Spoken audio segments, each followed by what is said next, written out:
Hello my future chartered accountants, welcome back to my channel. So people, I hope आप लोग बढ़िया हो, आपकी पढ़ाई बहुत अच्छी चल रही है and you are doing a lot of hard work for your upcoming examinations. Today we are going to start with unit number 4, that is last unit of sales of goods act. बेटा I hope आप लोगों ने starting के 3 unit देखा, उसके बाद ही आप unit 4 के साथ स्टार्ट कर रहे हो। Okay, so unit 3, unit 2, unit 1 देखना जरूरी है, फिर ही आपको यूनिट 4 समझ में आएगा क्योंकि काफी चीजें लिंक्ड है। ठीक है, and next is people, unit 4 is very very very important. अगर मैं तुमको बेसिकली बताऊं कि सोगा में से सबसे ज्यादा क्वेश्चन कहां से आते हैं, यूनिट 2 एंड यूनिट 4, ये दो यूनिट में से सबसे ज्यादा क्वेश्चन आते हैं सोगा में से। ठीक है, सो ये दो यूनिट अपने को बहुत अच्छे से करना है। So next is people unpaid seller. Unpaid seller, ma'am unpaid seller होता कौन है? Who is this unpaid seller? तो समझना, A contract comprises of reciprocal promises। हर एक कॉन्ट्रैक्ट में रेसिप्रोकल प्रोमिसेस रहते हैं। रेसिप्रोकल प्रोमिसेस का मतलब होता है कि यहां से सेलर भी कुछ प्रॉमिस करता है, बायर भी कुछ प्रॉमिस करता है, इसको बोलते हैं रेसिप्रोकल प्रोमिसेस। सेलर प्रॉमिस करता है कि वो गुड्स बेचेगा, गुड्स को सेल करेगा बायर को, और बायर प्रॉमिस करता है कि वो पेमेंट करेगा, जो भी पेमेंट बनता है गुड्स का सेलर को। तो दोनों ने क्या किया? दोनों ने एक दूसरे से प्रॉमिस किया। अभी अगर इस केस में बायर अपने प्रॉमिस को फुलफिल नहीं करता है, मतलब सेलर ने गुड्स बेचने के बाद भी अगर बायर ने गुड्स का पेमेंट नहीं किया, तो ये सेलर माना जाएगा अनपेड सेलर। तो ये सेलर माना जाएगा अनपेड सेलर। सिंपल सी भाषा में, अगर सेलर को अपने गुड्स के पैसे नहीं मिलते हैं, प्राइस के जो गुड्स की जो प्राइस है उसके पैसे नहीं मिलते हैं, तो वो माना जाता है अनपेड सेलर। क्या माना जाता है? Unpaid seller. और अब ये अनपेड सेलर के पास क्या क्या राइट्स है, अपना पैसा वो कैसे वसूल कर सकता है, अपना पैसा वो कैसे क्लेम कर सकता है, ये सारे राइट्स दिए हैं इस वाले यूनिट में। इस वाले यूनिट में अपन बेसिकली यही बात करने वाले हैं कि अनपेड सेलर के पास क्या क्या राइट्स होते हैं एक कॉन्ट्रैक्ट में। Okay, so people let us proceed further. तुमको ये बेटा लर्न करने की जरूरत नहीं है, ठीक है, एग्जाम पॉइंट ऑफ व्यू से लिखना नहीं पड़ेगा तुमको, बस कंसेप्ट को समझो। This is only for concept clarity. So first is unpaid seller कौन होता है लॉ की भाषा में? The whole of the price has not been paid और टेंडर्ड। टेंडर्ड मतलब ऑफर करना।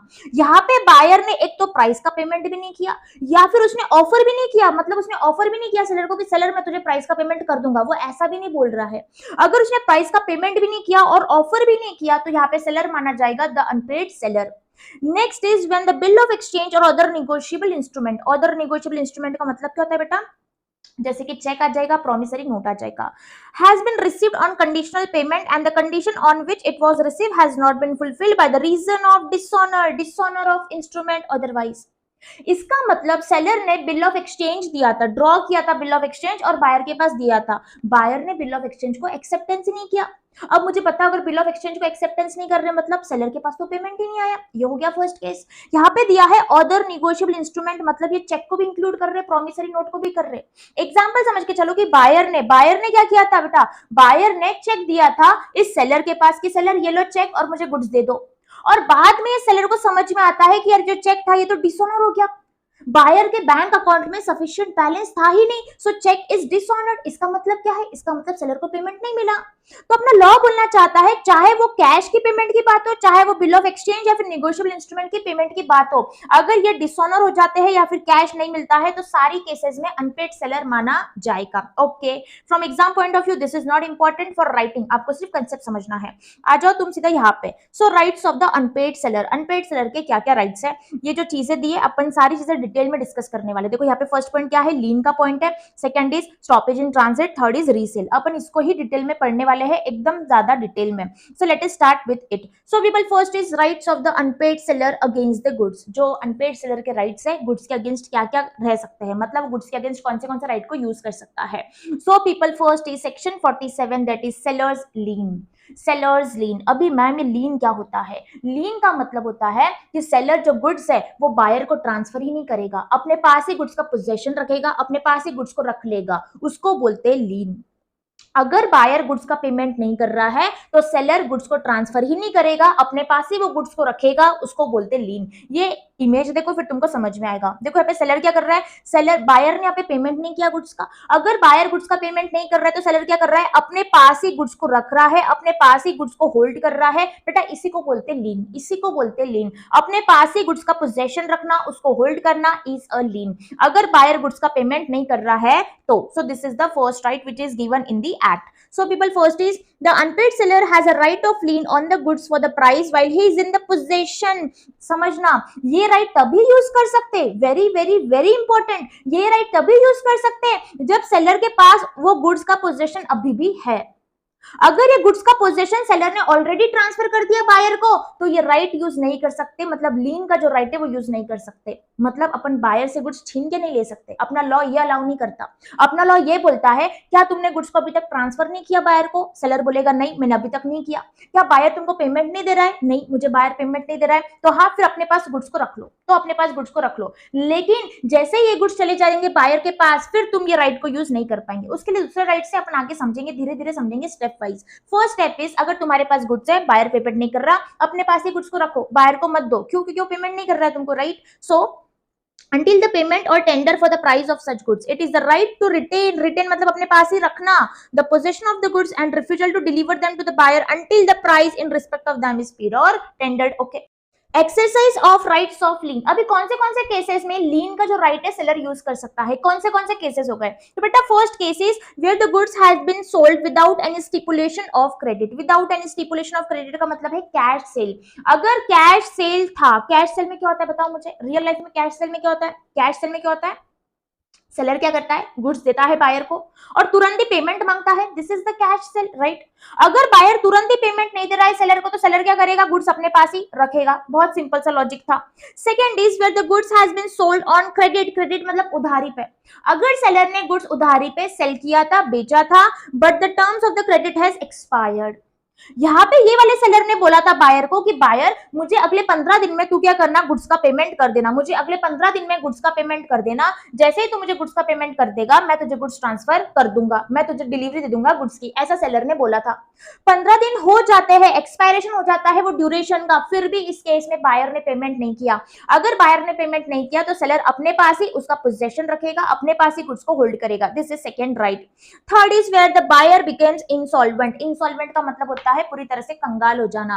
अगर बायर पूरी तरह से कंगाल हो चुका है, उसके पास बिल्कुल भी पैसा नहीं है पेमेंट करने के लिए, अगर ये चीज सेलर को पता चल जाती है कि बायर यार मेरे गुड्स का पेमेंट कर ही नहीं पाएगा, ये तो पूरी तरह से कंगाल हो चुका है, तो सेलर के पास पूरा राइट है गुड्स की जो डिलीवरी है उसका ट्रांसफर नहीं करना, गुड्स का पोजेशन ट्रांसफर नहीं करना, वो अपने पास ही पोजेशन को रख सकता है। बस ये इमेज याद रखो, तुमको फर्स्ट वाला राइट याद आ जाएगा, ठीक है? तुमको बस एक चीज दिमाग में रखनी है कि फर्स्ट वाला राइट तभी यूज कर सकते अगर सेलर के पास उसका पोजेशन है, तो अगर चला गया बायर के पास फिर नहीं कर सकते, ठीक है? अपन आगे समझने वाले। सो आ जाओ यहाँ पे। Next is people section 48। Section 48 talks about the part delivery. अब ये क्या बोलता है? ये बोलता है एग्जांपल कि सेलर को 100 गुड्स पहुंचाना था बायर के पास। देखो यहाँ से समझते हैं, सेलर को ना 100 kg ऑफ राइस पहुंचाना था बायर के पास, ठीक है? सेलर ने उसमें से 30 kg ऑफ राइस ऑलरेडी पहुंचा दिया, ऑलरेडी डिलीवर कर दिया, ठीक है? उसको बाद में नोटिस मिलती है, उसको बाद में समझ में आता है, बाद में उसको इंफॉर्मेशन मिलती है कि यार बायर तो इंसॉल्वेंट हो चुका है, बायर मेरा पेमेंट नहीं कर पाएगा, बायर के पास बिल्कुल भी पैसा नहीं बचा है। तो तुम मुझे बताओ लॉजिकली क्या होगा? अगर 100 गुड्स पहुंचाने थे, कॉन्ट्रैक्ट 100 का हुआ था, 30 अभी तक पहुंचा दिया, इसका मतलब बाद में उसको पता चलता है ये इंसॉल्वेंट हो गया, तो वो 70 kg का जो राइस है वो अपने पास ही रख सकता है, उसका पोजेशन वो अपने पास ही रख सकता है। वेरी लॉजिकल यार, very logical.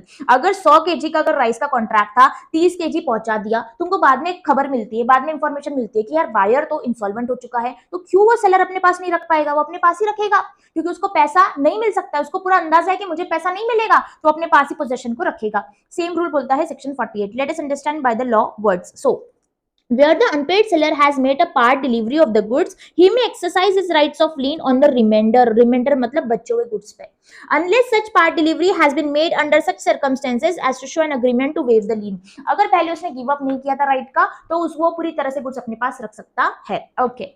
Next is people termination of lean, that is section 49। What do you mean by termination? Termination का मतलब होता है कैंसल। टर्मिनेशन का मतलब क्या होता है बेटा? Cancellation. Cancellation of lean, section 49। अब ये सेक्शन क्या बोलता है? ये सेक्शन बोलता है कि कौन से केसेस में जो सेलर है वो लीन का जो राइट है यूज नहीं कर सकता, कौन से केसेस में जो सेलर है वो लीन का राइट यूज नहीं कर सकता। मतलब बेटा ये 4 केसेस में सेलर लीन का राइट यूज नहीं कर सकता। When he delivers the goods to the carrier or other bailey for the purpose of transmission to the buyer without reserving the rights of disposal of the goods। बेटा याद करना, ये same sentence अपन ने पढ़ा था सेक्शन 23 सब सेक्शन 2, अपन ने पढ़ा था यूनिट नंबर 3 में। सेम सेंटेंस अपन ने पढ़ा था, अपन ने वहां पे बात किया था, ठीक है, ये इमेज मैंने यूज किया था, मैं सेम इमेज को यूज कर रही हूँ। अगर तुमको याद नहीं आ रहा है पहले वो जाके देख लो, वो था डीम अप्रोप्रिएशन। अपन ने सेक्शन 23 सबसेक्शन 2 में पढ़ा था डीम अप्रोप्रिएशन के बारे में। अपन ने पढ़ा था अगर सेलर ने अपने पास अगर ओनरशिप का राइट नहीं रखा, मतलब राइट ऑफ डिस्पोजल अगर नहीं रखता है, अगर सेलर अपना राइट ऑफ डिस्पोजल नहीं रखता है और उसके बाद उसने कैरियर वाले को मतलब ट्रांसपोर्टर को गुड्स की डिलीवरी दे दिया, इसका मतलब डीम, इसका मतलब माना जाएगा कि बायर को ऑलरेडी गुड्स जा चुके हैं। This was a deem section, that is section 23 subsection 2। अपन ने पढ़ा था यूनिट नंबर 3 में पढ़ा था, जाके देख लो। तो सेम सेंटेंस का भी यूज हुआ है, अगर सेलर ने अपने पास राइट ऑफ डिस्पोजल नहीं रखा, मतलब ओनरशिप का राइट नहीं रखा और उसने गुड्स दे दिया कैरियर वाले के पास, मतलब ट्रांसपोर्टर के पास, तो ऐसा माना जाएगा कि गुड्स ऑलरेडी बायर के पास जा चुके हैं। अगर गुड्स ऑलरेडी बायर के पास जा चुके हैं तो तुम लीन का जो राइट है वो यूज नहीं कर सकते, लीन का राइट यूज नहीं कर सकते। ओके, हो गया फर्स्ट वाला case. Second is where the buyer or his agent lawfully obtains the possession of the goods। अगर गुड्स बायर के पास जा चुके हैं या फिर बायर का जो एजेंट है उसके पास जा चुके हैं, उसके बाद भी तुम लीन का यूज नहीं कर सकते। Next is where the seller has waived off the right of lien। waived off का मतलब होता है गिव अप करना। अगर सेलर ने लीन का जो राइट है खुद ही गिव अप कर दिया था, उस केस में वो लीन का राइट यूज नहीं कर पाएगा। मैम इसका मतलब एग्जांपल दे दो। जैसे ना सेलर ने स्टार्टिंग में कॉन्ट्रैक्ट करते टाइम ना बायर को बोला था कि buyer I really trust you, मैं ना तुम पे बहुत ट्रस्ट करता हूँ, मुझे पता है तुम मुझे पेमेंट करोगे ही, तो ये गुड्स ले लो। तो उसने क्या किया, उस पर ट्रस्ट किया। अगर तुमने इतना ट्रस्ट दिखाया उस पर, तुमने खुद ही अपने राइट को वे ऑफ कर दिया, तो अब लॉ कुछ नहीं कर सकती। अब लॉ कुछ नहीं कर पाएगी क्योंकि तुमने खुद गिव अप कर दिया अपने वाले राइट को। Okay, next is by estoppel. अभी स्टॉपल का मतलब क्या होता है? स्टॉपल का मतलब होता है एक बार जो तुमने कमिटमेंट दे दिया, अपने कमिटमेंट को फॉलो करना, अपने ओपिनियन को बाद में चेंज मत करना। अगर तुमने थर्ड पार्टी को कुछ रिप्रेजेंटेशन दे दिया तो बाद में तुम अपना ओपिनियन चेंज नहीं कर सकते, बाद में तुम मुकर नहीं सकते। Okay, this is estoppel. Where the seller so conducts himself that he leads to third party to believe that the lien does not exist. यहाँ पे सेलर ने थर्ड पार्टी को दावा कर दिया, अपने एक्शन के थ्रू बता दिया कि लीन एग्जिस्ट ही नहीं करती, उस केस में फिर सेलर लीन का यूज नहीं कर पाएगा, लीन का राइट जो है वो यूज नहीं कर पाएगा। मतलब समझना, एग्जाम्पल जब ये सेलर और ये बायर कॉन्ट्रैक्ट बना रहे थे तो बायर ने बोला था, सेलर को पूछा था कि सेलर क्या मैं इसकी डिलीवरी मिलने के पहले क्या मैं ये गुड्स को आगे रीसेल कर सकता हूँ, प्लेज पे दे सकता हूँ? तो सेलर ने बोला कि हाँ बायर, मैं तुझ पे ट्रस्ट करता हूँ, तू दे सकता है, तू प्लेज पे दे सकता है, तू रीसेल कर सकता है, तेरी मर्जी, आई ट्रस्ट यू। तो मतलब पहले ही सेलर ने क्या किया था, यहाँ पे वर्ड क्या है, कंडक्ट मतलब अपने एक्शन के थ्रू। यहाँ पे सेलर ने पहले ही अपने एक्शन के थ्रू इसको बताया था कि तेरे पास पूरा राइट है रीसेल करने का, प्लेज करने का। फिर उस भरोसे क्या किया, ये वाले बायर ने क्या किया बेटा, न्यू वाले बायर को गुड्स ऑलरेडी रीसेल कर दिया। तो ये जो थर्ड पार्टी है उसको तो लगेगा ना यार, ये सेलर ने खुद बताया तो उसको राइट दिया था, ऑब्वियसली उसको यही लगेगा। तो फिर लॉ बोल रहा है एक बार जो तुमने रिप्रेजेंटेशन दे दिया, अपने एक्शन के थ्रू कुछ चीजें बता दी, तुम बाद में मुकर नहीं सकते, बाद में उसको चेंज नहीं कर सकते, तुमको उसको ओन अप करना पड़ेगा। अगर तुमने खुद इसको राइट दिया था रीसेल करने का, अब तुम कुछ नहीं कर सकते, अब तुम लीन का राइट यूज नहीं कर सकते क्योंकि उसने आगे रीसेल कर दिया। I hope people this is clear to you. तो स्टॉपल के केस में भी ये अपना राइट यूज नहीं कर सकता लीन वाला। Next is exception, exception. अभी समझना यहाँ पे क्या है, टर्मिनेशन ऑफ लीन मतलब कैंसलेशन ऑफ लीन, मतलब ये केसेस में तुम लीन का यूज नहीं कर सकते। अभी इसका एक्सेप्शन आ गया, मतलब ये केसेस में तुम लीन का यूज कर सकते हो, राइट। एक्सेप्शन मतलब क्या रहता है, हमेशा अपोजिट रहता है। अगर कोई टॉपिक के नीचे तुमको एक्सेप्शन दिख रहा है, मतलब ये टॉपिक के अपोजिट बात कर रहा है वो। यहाँ पे बोल रहे कैंसिल कर दो लीन को, यहाँ पे बोल रहे लीन वैलिड कर दो, ठीक है। So what is the exception? The unpaid seller of the goods having a lien thereon does not lose his lien by reason only that he has obtained a decree for the price of the goods। Decree का मतलब क्या होता है ma'am? बेटा decree का मतलब होता है कोर्ट का ऑर्डर। डिक्री का मतलब क्या होता है? कोर्ट का ऑर्डर। सिचुएशन को समझना। अभी सेलर और बायर का केस ना कोर्ट में चले जाता है, ठीक है, दोनों झगड़ के कोर्ट में चले जाते हैं। तो यहाँ पे जज साहब ने साइड ली सेलर की। उन्होंने बोला कि yes seller, you are right in this case, तुमको पैसा मिलना चाहिए, तुम्हारे पास पूरा राइट है पैसा लेने का। तो यहाँ पे जज साहब ने सेलर की साइड ले ली और सेलर और बायर को बोला कि बायर तुमको पेमेंट करना पड़ेगा सेलर को, क्योंकि तुमने गुड्स खरीदा है इस सेलर से, ठीक है। अपना लॉ बोलता है अगर कोर्ट का ऑर्डर भी आ जाता है सेलर, अगर कोर्ट का ऑर्डर भी अगर तुम्हारे फेवर में आ जाता है, तुम लीन का जो राइट है उस पर गिव अप मत करना। तुम अपने पास तब तक लीन रख सकते हो, इंश्योर्ड अपने पास पोजेशन रख सकते हो गुड्स का, जब तक ये बायर तुमको पेमेंट नहीं कर रहा।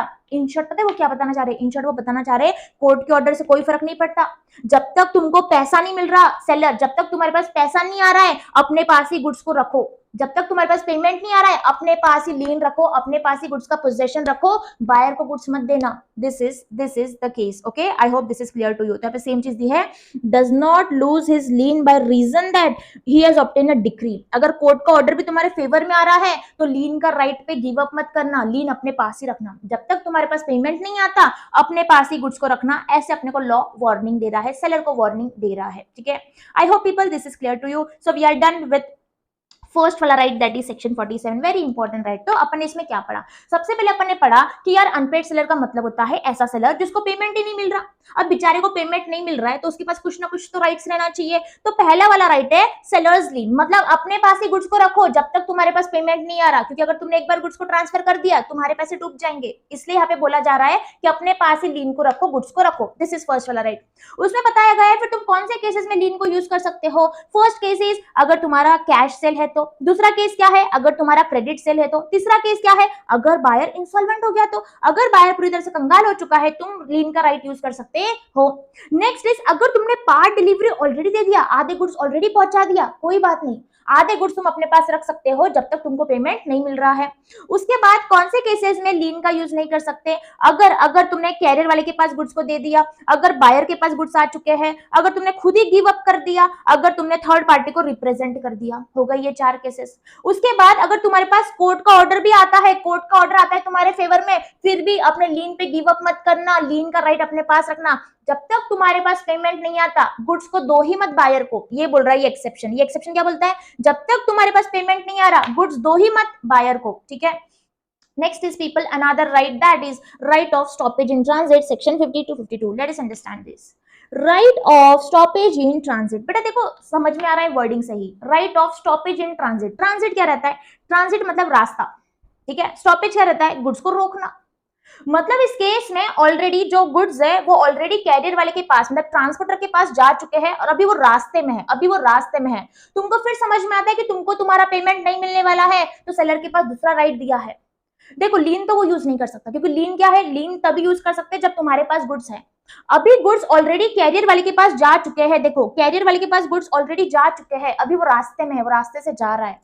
अगर तुमको बाद में नोटिस मिलती है कि यार बायर तो इंसॉल्वेंट हो गया, वो कंगाल हो चुका है, वो इंसॉल्वेंट हो चुका है, वो मेरा पेमेंट नहीं देगा, तो इस केस में अपना लॉ बोल रहा है तुम्हारे पास दूसरा राइट है, right of stoppage in transit. रास्ते में ही गुड्स को रोक दो, रास्ते में ही गुड्स को रोक दो और अपने गुड्स वापस अपने पास ले लो। This is the second right to the seller. Okay, so right of stoppage in transit means the right of stopping the goods while they are in transit. रास्ते में जब गुड्स थे तुमने तभी उसको रोक दिया।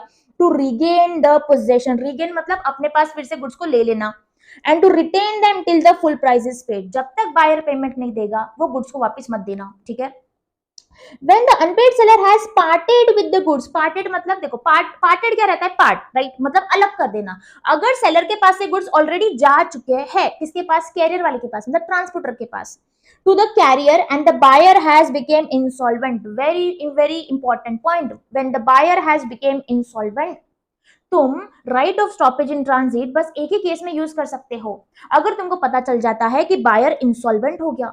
समझना, ऊपर वाले केस में बेटा 3 केसेस में यूसेज कर सकते थे, जब कैश सेल था, जब क्रेडिट सेल था, जब बायर इंसॉल्वेंट हो जाता है। लेकिन स्टॉपेज इन ट्रांजिट तुम बस एक ही केस में यूज कर सकते हो, जब बायर इंसॉल्वेंट हो गया। अगर बायर इंसॉल्वेंट होता है, जैसे ही सेलर को पता चला कि यार बायर इंसॉल्वेंट हो गया, देखो ये केस में पता चला उसको, ये जो कैरियर वाला है गुड्स लेके जा रहा था रास्ते से, सेलर को इंफॉर्मेशन मिलती है कि बायर इंसॉल्वेंट हो गया, तो देखो क्या कर रहा है, उसको कॉल करके उसको रोक रहा है कि भाई रुक जा, जहां पे तू है वहीं पे रुक जा और गुड्स वापस मेरे पास लाके दे दे, क्योंकि बायर तो इंसॉल्वेंट हो चुका है, अगर उसके पास गुड्स चले जाएंगे वो मुझे पेमेंट नहीं करेगा। Okay, so this is the rule. Okay, late us understand. However, the right of stoppage in transit is exercised only when the following conditions are fulfilled. First is the seller must be unpaid. Seller के पास payment नहीं आया, यह है first condition. तुमको ये पूरी condition अच्छे से याद करना है डिट्टो कीवर्ड्स के साथ, ठीक है। Second is he must have parted with the possession. Parted मतलब उसने ऑलरेडी ट्रांसपोर्टर के पास गुड्स दे दिया, उसके पास से गुड्स अलग हो चुके हैं, पार्ट हो चुके हैं मतलब अलग हो चुके हैं। The goods are in transit. Transit मतलब गुड्स कहाँ पे बेटा? गुड्स अभी रास्ते में है, गुड्स अभी रास्ते में है। बायर इंसॉल्वेंट हो चुका है, बायर इंसॉल्वेंट हो चुका है। The rights is subject to provision of the act. जो भी रूल्स है इस एक्ट के उसको फॉलो करना, ठीक है, I hope this is clear to you. ये सारे कंडीशंस फॉलो होनी चाहिए। उसके बाद ड्यूरेशन ऑफ ट्रांजिट सेक्शन 51, देखो कितना सिंपल सा सेक्शन है। ड्यूरेशन ऑफ ट्रांजिट ये डिफाइन करने की तो जरूरत भी नहीं थी। अब मुझे बताओ बेटा, रास्ते में गुड्स कब रहेंगे, कब माना जाएगा कि रास्ते में गुड्स है, कब माना जाएगा? जैसे ही सेलर ने कैरियर वाले के पास मतलब ट्रांसपोर्टर के पास जैसे ही गुड्स दे दिया, वहां से जो रास्ता स्टार्ट होगा कब खत्म होगा, जब तक बायर के पास गुड्स नहीं चले जाते, right. This will B duration of transit. ये चीज यहाँ पे लॉ की भाषा में बताई गई है। जैसे ही कैरियर वाले के पास मतलब ट्रांसपोर्टर के पास गुड्स जाते हैं, वहां से वो रास्ता स्टार्ट होगा, ट्रांजिट स्टार्ट होगा और खत्म होगा जब तक बायर के पास गुड्स नहीं चले जाते, राइट। इसके बीच में ही वो राइट को यूज कर सकता है, उसके बाद नहीं कर सकता। एक बात याद रखना, ठीक है, स्टॉपेज इन ट्रांजिट हो कि लीन का राइट हो, जैसे ही बायर के पास होल्डिंग आ जाती है गुड्स की, तुम इस ये राइट का यूज नहीं कर सकते, क्योंकि तुम उससे गुड्स छीन के नहीं ले सकते। This is not allowed in law. Law सिर्फ लॉफुल चीजों को अलाउ करता है। अगर गुड्स रास्ते में है तुम ले लो, अगर गुड्स तुम्हारे पास है अपने पास ही रख लो, लेकिन बाहर के पास जाने के बाद तुम गुड्स को नहीं ले सकते, ठीक है। So, the goods are deemed to be in the course of transit from the time when they are delivered to the carrier। जो मैंने बताया, अगर कैरियर वाले को गुड्स चले गए for the purpose of transmission to the buyer until, कब तक रहेगा, जब तक बायर के पास गुड्स नहीं आ जाते। देखो यहाँ पे क्या है, until the buyer or his agent takes the delivery। यहां से स्टार्ट होगा और वहां पे खत्म होगा जब तक बायर के पास नहीं जाता है, ठीक है। When does the transit comes to an end? इसका मतलब क्या है मैम? बेटा इसका मतलब है, ये केसेस में बताना चाह रहे हैं कि ये केसेस में तुम स्टॉपेज इन ट्रांजिट का राइट यूज नहीं कर सकते। कौन से केसेस में स्टॉपेज इन ट्रांजिट का राइट सेलर यूज नहीं कर सकता? वो ये सारे केसेस है, क्योंकि यहाँ पे क्या हो रहा है, यहाँ पे ट्रांजिट खत्म हो रहा है और तुम ट्रांजिट के बीच में ही क्या कर सकते हो, राइट का यूज कर सकते हो। So let us understand one by one, very simple, very logical, ठीक है। So let us understand this कि देखो कौन से केसेस में स्टॉपेज इन ट्रांजिट का राइट सेलर यूज नहीं कर सकता। So people first is when the buyer और the other bailee obtains the delivery. ये तो अपने को पता है, ये तो तुमको भी पता है यार, अगर बायर के पास गुड्स चले जाते हैं या फिर बेली के पास गुड्स चले जाते हैं तो उस केस में तुम स्टॉपेज इन ट्रांजिट यूज नहीं कर सकते। हो गया फर्स्ट वाला case. Buyer obtains delivery before the arrival of a goods at the destination. It is called interception by the buyer, which can be with or without the consent of the carrier. मतलब buyer ने क्या किया, buyer ने यहाँ पे चालाकी किया। Interception मतलब बीच में से ही, इंटरसेप्शन मतलब बीच में से ही। जैसे एग्जांपल समझो, गुड्स जाने वाले थे फ्रॉम महाराष्ट्र टू आसाम, ठीक है, गुड्स यहाँ से जाने वाले थे यहाँ तक। बायर क्या करते हैं, बायर यहाँ पे बीच में आके जब रास्ते से जब गुड्स जा रहे थे ना, वो बीच में आके ही ऐसे गुड्स की डिलीवरी ले लेता है। इस केस में क्या हो गया, तो कहीं ना कहीं यही माना गया ना कि बायर ने ऑलरेडी गुड्स की डिलीवरी ले लिया, मतलब बायर के पास गुड्स ऑलरेडी जा चुके हैं। और मैंने क्या रूल को बताया था कि बायर से तुम गुड्स को छीन नहीं सकते, फिर से ले नहीं सकते उसको। तो इस केस में क्या होगा, कहीं ना कहीं बायर ने खुद गुड्स की डिलीवरी ले लिया यहाँ से। इसका मतलब ऐसा माना जाएगा कि बायर के पास गुड्स ऑलरेडी जा चुके हैं। ओके, देखो दोनों केसेस सेम है, यहाँ पे बायर ने गुड्स लिया, यहाँ पे बायर ने गुड्स लिया, लेकिन यहाँ पे बीच में आके ले लिया, बस इतना डिफरेंस है और कुछ भी डिफरेंस नहीं है। Where the carrier or the belly acknowledges मतलब एक्सेप्ट करना, कंफर्मेशन देना, ठीक है। Where the carrier or the belly acknowledges to the buyer or his agent that he holds the goods as soon as the goods are loaded on the ship unless the seller has reserved the rights of disposal। अभी ma'am ये क्या बोल रहा है, पहले बात समझ लो। Acknowledge का मतलब होता है एक्सेप्ट करना, कंफर्मेशन देना। देखो इमेज से समझाती हूँ, जैसे कि देखो अभी सेलर ने क्या किया, सेलर ने अपने पास ओनरशिप का राइट नहीं रखा। वहां पे क्या है, seller has not reserve the right of disposal. Seller ने अपने पास ओनरशिप का राइट नहीं रखा और सेलर ने इस कैरियर वाले को गुड्स दे दिया, ठीक है, गुड्स दे दिया। बाद में ये जो कैरियर वाला है उसने क्या किया, यहाँ पे वर्ड क्या है बेटा, यहाँ पे वर्ड क्या है, एक्नॉलेजेस। ये जो ट्रांसपोर्टर है उसने क्या किया, एक्नॉलेज किया। तो बेटा ये जो ट्रांसपोर्टर है वो बाद में क्या करता है, एक्नॉलेज करता है, मतलब वो बायर को कॉल करता है। वो बायर को कॉल करके बताता है कि बायर मैं तुम्हारे बिहाफ पे गुड्स को होल्ड कर रहा हूं। अगर ऐसा बता दिया, इसका मतलब अब ये बायर का पर्सन बन गया, अब ये बायर का दोस्त बन गया। अगर ये बायर का दोस्त बन जाता है, ऐसा माना जाएगा कि बायर के पास गुड्स ऑलरेडी जा चुके हैं। अगर बायर के पास गुड्स ऑलरेडी जा चुके हैं मतलब तुम right of stoppage in transit का यूज नहीं कर सकते, राइट। फिर से समझना, सेलर ने अपने पास राइट ऑफ डिस्पोजल नहीं रखा, ठीक है, समझ में आ गया। उसके बाद उसने ट्रांसपोर्टर को गुड्स दे दिया और ट्रांसपोर्टर एक्नॉलेज कर रहा है बायर को कि मैं तुम्हारे बिहाफ पे गुड्स को होल्ड कर रहा हूं, मैं तुम्हारे लिए गुड्स को होल्ड कर रहा हूं, मैं सही सलामत गुड्स लेके आ जाऊंगा। उसने एक्नॉलेज किया बायर के पास। इसका मतलब माना जाएगा कि right of stoppage in transit अब सेलर यूज नहीं कर सकता, क्योंकि ये कैरियर वाला ये बन चुका है बायर का बेस्ट फ्रेंड। कौन बन चुका है, बायर का बेस्ट फ्रेंड बन चुका है। नेक्स्ट इज पीपल, ये केस अपन लास्ट में पढ़ेंगे, पहले यहाँ पे आते हैं। Where the goods are delivered to a carrier hired by the buyer, the transit comes to an end। फिर से वही चीज, अगर जो ट्रांसपोर्टर था उसको हायर किया था, मतलब अपॉइंट किया था, अगर ट्रांसपोर्टर को बायर ने ही अपॉइंट किया था, मतलब जो बंदा लेके जाएगा गुड्स, जो ट्रांसपोर्टर है वो ऑलरेडी अपॉइंटेड था बायर के तरफ से, इसका मतलब वो बायर का फिर से बेस्ट फ्रेंड हो गया। अगर वो बायर का बेस्ट फ्रेंड है तो इस केस में seller stoppage in transit use नहीं कर सकता, ठीक है। ये केस समझना फिर से। Where the goods are delivered to a ship chartered by the buyer, chartered मतलब हायर्ड, मतलब हायर किया था उसने। जब बायर ने खुद पूरी शिप हायर किया था, रेंट पे लिया था, और वो रेंट वाली जो शिप है उस पे गुड्स अगर जा चुके हैं, उसके बाद भी सेलर स्टॉपेज इन ट्रांजिट का यूज नहीं कर सकता, ठीक है। अगर जो शिप थी जिसपे गुड्स जाने वाले हैं, जिसपे जा चुके हैं, अगर वो ऑलरेडी हायर किया था बायर ने, इन शॉर्ट कहीं ना कहीं वो बायर की प्रॉपर्टी थी, ठीक है, कहीं ना कहीं बायर की प्रॉपर्टी थी, बायर का उस पर राइट था। अगर वो शिप पे अगर पूरी तरह से बायर का कंट्रोल था, बायर का राइट था, मतलब तुम स्टॉपेज इन ट्रांजिट का यूज नहीं कर सकते। तो समझना सारे केसेस को, ये जो 4-5 केसेस थे ऑलमोस्ट सेम थे। पहला केस क्या था, अगर बायर के पास गुड्स ऑलरेडी जा चुके हैं तुम स्टॉपेज इन ट्रांजिट नहीं कर सकते, ठीक है। उसके बाद क्या था, अगर बायर बीच में से आके गुड्स ले लेता है तो भी तुम नहीं कर सकते, ठीक है। अगर कैरियर वाले ने उसको एक्नॉलेज किया कि भाई मैं तेरे लिए गुड्स को होल्ड कर रहा हूं, तो भी तुम नहीं कर सकते, हो गया तीसरा वाला केस। उसके बाद जो कैरियर वाला था, जो ट्रांसपोर्टर था, उसको अपॉइंट ही बायर ने किया था, ये हो गया चौथा वाला केस। जो शिप थी वो ऑलरेडी हायर बायर ने की थी, ये हो गया पांचवा वाला केस। कितना सिंपल है, हो गए 5 केस। अब लास्ट के 2 केस समझना। Where the part delivery of the goods has been made to the buyer, the transit will come to an end for the remaining goods which are yet in the course of transmission. ये बोलना चाह रहा है, अगर आधे goods already buyer के पास जा चुके हैं और आधे गुड्स अभी रास्ते में है, तो तुम उस पार्ट ऑफ द गुड्स को रोक नहीं सकते, उस केस में वो चले जाएगा बायर के पास, मतलब स्टॉपेज इन ट्रांजिट का यूज नहीं कर सकते। एग्जाम्पल समझना, यहाँ पे बायर और सेलर के बीच में कॉन्ट्रैक्ट हुआ था 100 लैपटॉप का, किसका, 100 लैपटॉप का। अब ये 100 लैपटॉप जाने वाले थे, example from Maharashtra to Punjab, कहां पे जाने वाले थे, from Maharashtra to Punjab, 100 laptop जाने वाले थे। पहली ट्रक में थे 50 लैपटॉप, दूसरी ट्रक में थे दूसरे 50 लैपटॉप, ठीक है। एग्जाम्पल समझो, एग्जाम्पल, पहली ट्रक में थे 50, दूसरी ट्रक में थे बाकी के 50 लैपटॉप, ठीक है। अभी क्या होता है ना, ये पहली ट्रक है ये बायर के पास जा चुकी है, ठीक है, इसकी जो डिलीवरी है बायर के पास हो चुकी है।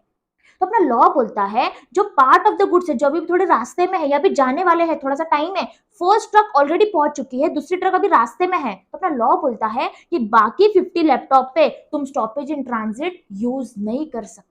इसको याद रखना, ये थोड़ा सा अलग है। बाकी 50 लैपटॉप पे तुम स्टॉपेज इन ट्रांजिट यूज नहीं कर सकते। फिर से मेरी बात को समझना, यहाँ पे कॉन्ट्रैक्ट हुआ था 100 लैपटॉप का बायर के बीच में और सेलर के बीच में। गुड्स जाने वाले थे फ्रॉम महाराष्ट्र टू पंजाब, ठीक है। 2 ट्रक थी, एक ट्रक में 50 लैपटॉप थे, दूसरे ट्रक में 50 लैपटॉप थे, ठीक है। एक ट्रक ऑलरेडी पहुंच चुकी है, मतलब पार्ट डिलीवरी ऑलरेडी हो चुकी है। अपना लॉ बोलता है अगर पार्ट डिलीवरी ऑलरेडी हो चुकी है और बाकी के गुड्स अभी रास्ते में है, तो इन बाकी के गुड्स पे तुम स्टॉपेज इन ट्रांजिट यूज नहीं कर सकते। सेलर के पास कोई राइट नहीं है स्टॉपेज इन ट्रांजिट का यूज करने के लिए, ठीक है। I hope people this is clear to you. Next is the very last one. अब ये प्रैक्टिकली बहुत इलॉजिकल कंसेप्ट है, इसलिए मैं लास्ट में इसको पढ़ा रही हूँ, पर टेक्निकली अपने को पढ़ना पड़ेगा। देखो अपन अभी क्या पढ़ रहे हैं, अपन पढ़ रहे ट्रांजिट कब एंड होता है, if the carrier wrongfully refuses to deliver the goods to the buyer. ये बस इसको डिफाइन कर रहा है कि ट्रांजिट कब एंड होता है, ट्रांजिट कब एंड होता है। ये बोलता है अगर एग्जाम्पल सेलर और बायर है, ठीक है, सेलर ने गुड्स दे दिया इस ट्रांसपोर्टर के पास, अगर ये ट्रांसपोर्टर रिफ्यूज करता है, ट्रांसपोर्टर रॉन्गफुली रिफ्यूज करता है बिना कोई रीजन के कि मैं बायर को डिलीवरी दूंगा ही नहीं, तो अपना लॉ बोलता है अगर ये ट्रांसपोर्टर रिफ्यूज कर रहा है ना डिलीवरी देने के लिए, तो यहीं पे ट्रांजिट खत्म हो जाएगा, यहीं पे ट्रांजिट खत्म हो जाएगा, बस इतना समझ लो। अपन क्या पढ़ रहे हैं, when the transit comes to an end, when the transit comes to an end, तो अपना लॉ बोल रहा है अगर ये ट्रांसपोर्टर बोल रहा है ना मैं आगे गुड्स को नहीं पहुंचाऊंगा, तो इसका ट्रांजिट यहीं पे खत्म हो जाएगा, ठीक है। तुम बस इसको याद रख लो। देखो यार प्रैक्टिकली ऐसा नहीं होता, अगर ये लॉजिकली जैसे ही ये ट्रांसपोर्टर बोलता है कि मुझे गुड्स नहीं पहुंचाने, तो सेलर क्या करेगा, वापस अपने पास गुड्स ले लेगा, लेकिन अपना लॉ बोल रहा है तुम नहीं ले सकते, क्यों, क्योंकि ट्रांजिट खत्म हो चुका है, ठीक है। Practically this is not possible, practically this is not possible. तो टेक्निकल वर्ड्स में पढ़ लेते थोड़ा बहुत, ताकि अगर क्वेश्चन आता है तो अपने को लिखना आ जाए, ठीक है। उसके लिए समझ लो practically this is very illogical concept, okay. So people next is how the stoppage in transit is effected, section 52। बेटा ये सेक्शन बात करता है कि जो अनपेड सेलर है वो रास्ते में से गुड्स को कैसे रोकेगा, what is the procedure for it. जो अनपेड सेलर है वो रास्ते में से गुड्स को कैसे रोकेगा। So first is the unpaid seller may exercise his right of stoppage in transit either by taking the actual possession of the goods. वो एक तो खुद गुड्स को ले सकता है, एक्चुअली उसको पोजेस कर सकता है, या फिर और by giving notice of his claim to the carrier, या फिर जो ट्रांसपोर्टर है उसको नोटिस देगा। वो जो नोटिस है मतलब उसको इंफॉर्मेशन देगा। ये जो इंफॉर्मेशन है वो कॉल के थ्रू दे सकता है, वो ईमेल के थ्रू दे सकता है, या फिर वो मैसेज भी ड्रॉप कर सकता है। कोई भी तरीका हो सकता है। एग्जाम्पल समझो, देखो ये ट्रांसपोर्टर जा रहा था रास्ते से, तो ये क्या कर रहा है, ये अनपेड सेलर उसको कॉल कर रहा है, मतलब कहीं ना कहीं वो उसको नोटिस दे रहा है कि अनपेड सेलर जो अपना बायर था ना वो इंसॉल्वेंट हो गया, तो गुड्स उसके पास मत लेके जाना, गुड्स वापस मेरे पास लेके आ जाओ। अगर तुम उसके पास गुड्स लेके चले गए तो वो मेरा पैसों का पेमेंट नहीं कर पाएगा। तो ये ऐसी इंफॉर्मेशन देता है unpaid seller to the transporter. Are you getting people? बहुत लॉजिकल है। Next is when the notice of stoppage in transit is given by the seller to the carrier or the bailee in possession of the goods, he shall redeliver the goods according to the direction of the seller। इसका मतलब है जैसे ही notice पहुंच जाएगी उस transporter के पास, वो वापस गुड्स लाके दे देगा इस सेलर के पास, वो वापस गुड्स लाके दे देगा इस सेलर के पास। बहुत सिंपल था। Next is section 53, effect of subsale or pledge by the buyer. Section 53 अपने को बोलता है, अभी तक मैं एग्जांपल समझ के चलो, सेक्शन 53 समझने के लिए अपने एग्जांपल समझते हैं कि मैं सेलर हूं, तुम लोग बायर हो, ठीक है। Just imaginary example that I am the seller and you are the buyer, तुम लोग बायर हो। अब इस केस में बेटा अभी तक मैंने तुमको गुड्स डिलीवर नहीं किया, ठीक है, और तुम मुझे गुड्स का पेमेंट नहीं कर रहे हो। तुमने अभी तक मुझे गुड्स का पेमेंट नहीं किया, मैंने तुमको गुड्स को डिलीवर नहीं किया, लेकिन उसके पहले ही तुमने आगे रीसेल कर दिया एज अ बायर, तुमने आगे किसी और के साथ कॉन्ट्रैक्ट कर लिया, या फिर आगे गुड्स को प्लेज पे दे दिया। उस केस में क्या होगा, क्या ये प्लेज और जो रीसेल इसको वैलिड माना जाएगा? तो क्या मैं स्टॉपेज इन ट्रांजिट का यूज नहीं कर सकती? तो अपना लॉ बोलता है बिल्कुल कर सकती हूँ। अपना लॉ यहाँ पे सपोर्ट करता है अनपेड सेलर को। वो बोलता है कि स्टॉपेज इन ट्रांजिट और जो राइट ऑफ लीन है वो अनपेड सेलर यूज कर सकता है। चाहे आगे बायर ने रीसेल कर दिया वो इनवैलिड माना जाएगा, चाहे आगे बायर ने प्लेज कर दिया उसको भी अपन इनवैलिड मान लेंगे। इसका मतलब unpaid seller stoppage in transit का राइट और राइट ऑफ लीन यूज कर सकता है, उसके राइट पे कोई भी फर्क नहीं पड़ेगा। तो एक बेसिक रूल समझ लो, सेक्शन 53 में दिया है कि अनपेड सेलर हमेशा स्टॉपेज इन ट्रांजिट और राइट ऑफ लीन को यूज कर सकता है, लेकिन इसके दो एक्सेप्शन से अपन आगे पढ़ेंगे। पहले जनरल रूल ये है कि वो राइट को यूज कर सकता है। So the right of lien और stoppage in transit is not affected by the buyer selling और प्लेजिंग द गुड्स। इस पे कोई भी इफेक्ट नहीं आएगा। इन शॉर्ट में अपना राइट पूरी तरीके से यूज कर सकती हूँ एज अ सेलर, लेकिन इसके तो एक्सेप्शन है। First exception is where the seller has assented. Assented का मतलब होता है कंफर्मेशन देना। मैंने जब तुमको स्टार्टिंग में अपन ने कॉन्ट्रैक्ट किया था, मैंने तुमको खुद कंफर्मेशन दिया था, मैंने तुमको खुद यस बोला था कि यस बायर तुम आगे रीसेल कर सकते हो, मैं तुम पे बहुत ट्रस्ट करती हूँ। अगर सेलर ने खुद पहले असेंट दी थी टू द सेल मॉर्गेज और डिस्पोजिशन ऑफ द गुड्स, इस केस में मैं लीन का राइट और स्टॉपेज इन ट्रांजिट को यूज नहीं कर सकती। बहुत लॉजिकल है।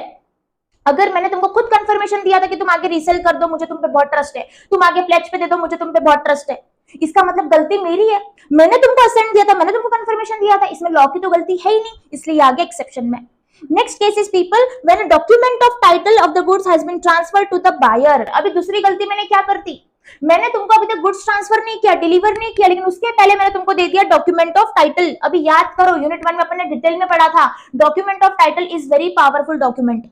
अगर मैंने तुमको एक बार डॉक्यूमेंट ऑफ टाइटल दे दिया मतलब तुम्हारे पास गुड्स का पोजेशन लेने का राइट आ जाएगा। तुमने अगर आगे किसी और को दे दिया मतलब वो थर्ड पार्टी के पास गुड्स का पोजेशन लेने का राइट आ जाएगा। इतना पावरफुल डॉक्यूमेंट है डॉक्यूमेंट ऑफ टाइटल। अभी तक मैंने तुमको गुड्स को डिलीवर नहीं किया, लेकिन मैंने तुमको डॉक्यूमेंट ऑफ टाइटल दे दिया और तुमने ये डॉक्यूमेंट ऑफ टाइटल किसी और को ट्रांसफर कर दिया। And the buyer transfers the document of title who has brought goods in a good faith and the value. Image से समझना। अभी देखो ये मैं सेलर हूं, ठीक है, एग्जांपल समझो कि मैं ये सेलर हूं और ये तुम हो, तुम बायर हो। मैंने तुमको ये डॉक्यूमेंट ऑफ टाइटल दिया था, मैंने तुमको ये डॉक्यूमेंट ऑफ टाइटल दिया था और तुमने ये डॉक्यूमेंट ऑफ टाइटल किसी थर्ड पार्टी को मतलब न्यू वाले बायर को ट्रांसफर कर दिया। इसका मतलब उसके पास अभी राइट आ गया गुड्स लेने का और उसने गुड फेथ में लिया और तुमको प्राइस का पेमेंट करके दिया। मतलब गुड फेथ मतलब उसने ऑनेस्टी में लिया। इस केस में यार ये न्यू बायर की तो गलती नहीं है, मैंने गलती की, मैंने तुमको डॉक्यूमेंट ऑफ टाइटल दे दिया। इस केस में तो सेलर की गलती है, उसने डॉक्यूमेंट ऑफ टाइटल कैसे दे दिया पहले ही। तो अपना लॉ बोलता है अगर तुमने खुद बायर को डॉक्यूमेंट ऑफ टाइटल दिया तो इसमें सेलर तुम्हारी गलती है, इसमें लॉ की गलती नहीं है, ना ही इसमें बायर की गलती है, इसमें सेलर की गलती है। इसका मतलब बेटा कि सेकंड वाले केस में भी मैं स्टॉपेज इन ट्रांजिट का यूज नहीं कर सकती, मैं लीन का राइट यूज नहीं कर सकती क्योंकि गलती मेरी है। समझना, दोनों एक्सेप्शन बहुत लॉजिकल है। फर्स्ट वाला एक्सेप्शन बोलता है मैंने खुद असेंट दिया था, मैंने तुमको खुद कंफर्मेशन दिया था, तो गलती मेरी है भाई। सेकंड वाले केस में मैंने तुमको खुद डॉक्यूमेंट ऑफ टाइटल दिया, फिर से गलती मेरी हो गई।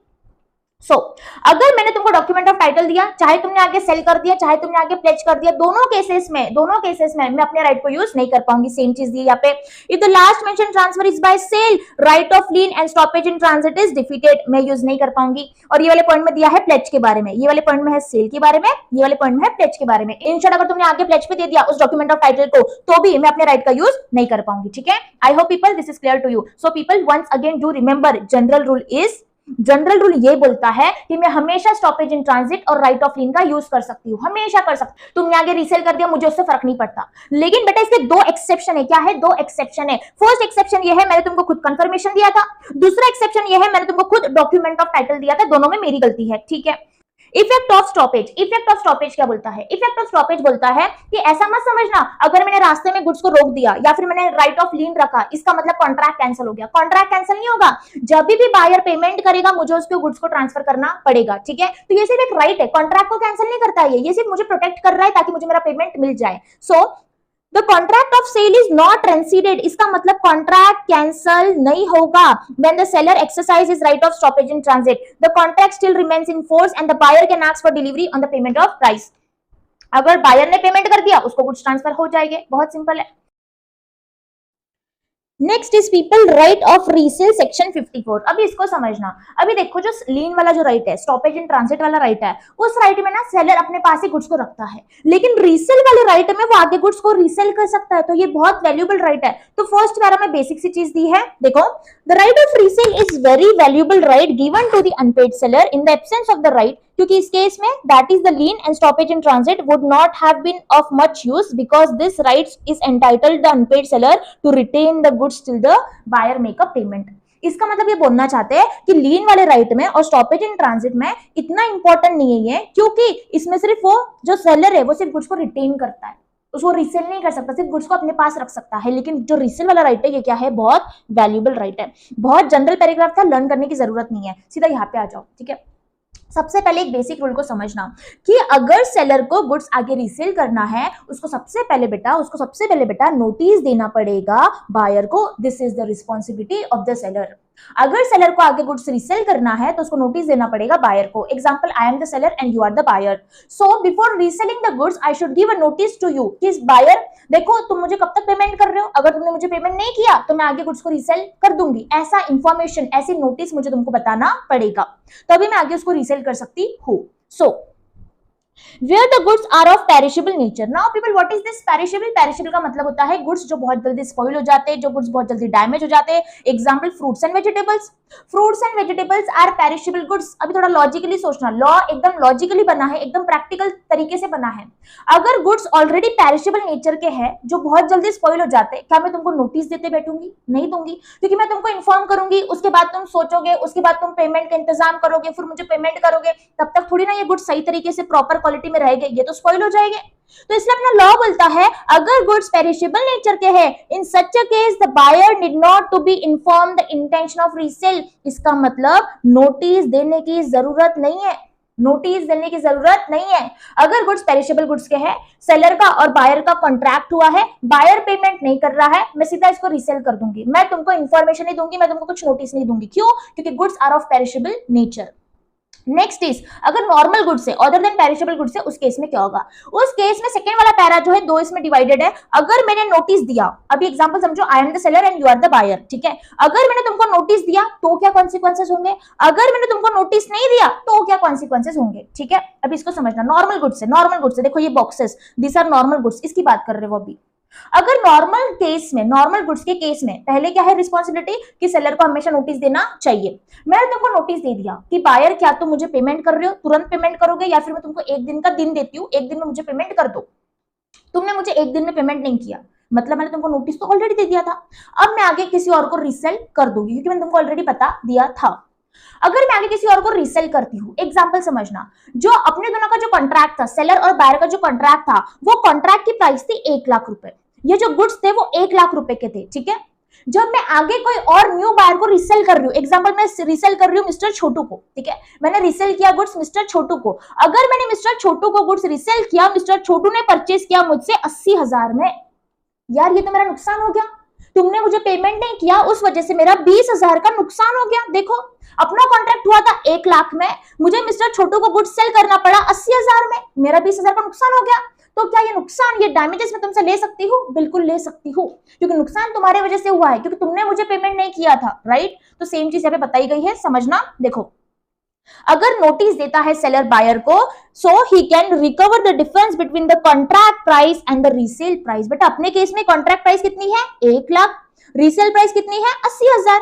सो इसका जो भी डिफरेंस है मैं बायर से ले सकती हूँ, मतलब तुमसे ले सकती हूँ, because you are the original buyer. Profit हो जाएगा। तो अगर अपना कॉन्ट्रैक्ट था 1 लाख रुपए का, मैं मिस्टर छोटू को ये गुड सेल करती हूँ 1,10,000 में, मतलब मेरा 10,000 का प्रॉफिट हो गया। प्रॉफिट हो गया तो मेरे पास ही मैं प्रॉफिट को रिटेन कर लूंगी, अपने पास ही प्रॉफिट को रख लूंगी। तो यहाँ पे दिया है and retain the profit if the resale price is higher than the contract price. बहुत सिंपल था, ठीक है। This was the first case. Next case आता है कि मैम अगर आपने नोटिस नहीं दिया तो as a seller it was your responsibility कि आपने बायर को नोटिस देना चाहिए, आपने बायर को नोटिस नहीं दिया, उस केस में क्या होगा? तो बेटा अपना लॉ बोलता है उस केस में सिचुएशन रिवर्स हो जाएगी। उस केस में अगर मेरा कोई नुकसान होता है, एग्जांपल 1 लाख का कॉन्ट्रैक्ट था, मैंने तुमको नोटिस कुछ नहीं दिया, मैंने तुमको इंफॉर्मेशन ही नहीं दिया और मैंने मिस्टर छोटू को गुड्स सेल कर दिया। अगर 1 लाख का कॉन्ट्रैक्ट था, मैंने मिस्टर छोटू को 80,000 में गुड्स रीसेल कर दिए, इसका मतलब मेरा 20,000 का नुकसान हो गया। इस केस में मैं तुमसे डैमेजेस नहीं ले पाऊंगी, क्योंकि मैंने तुमको इन्फॉर्म नहीं किया था। अगर मैंने तुमको रीसेल के बारे में इंफॉर्मेशन ही नहीं दिया था, इसका मतलब मैं तुमसे डैमेजेस नहीं ले सकती। Okay, very logical.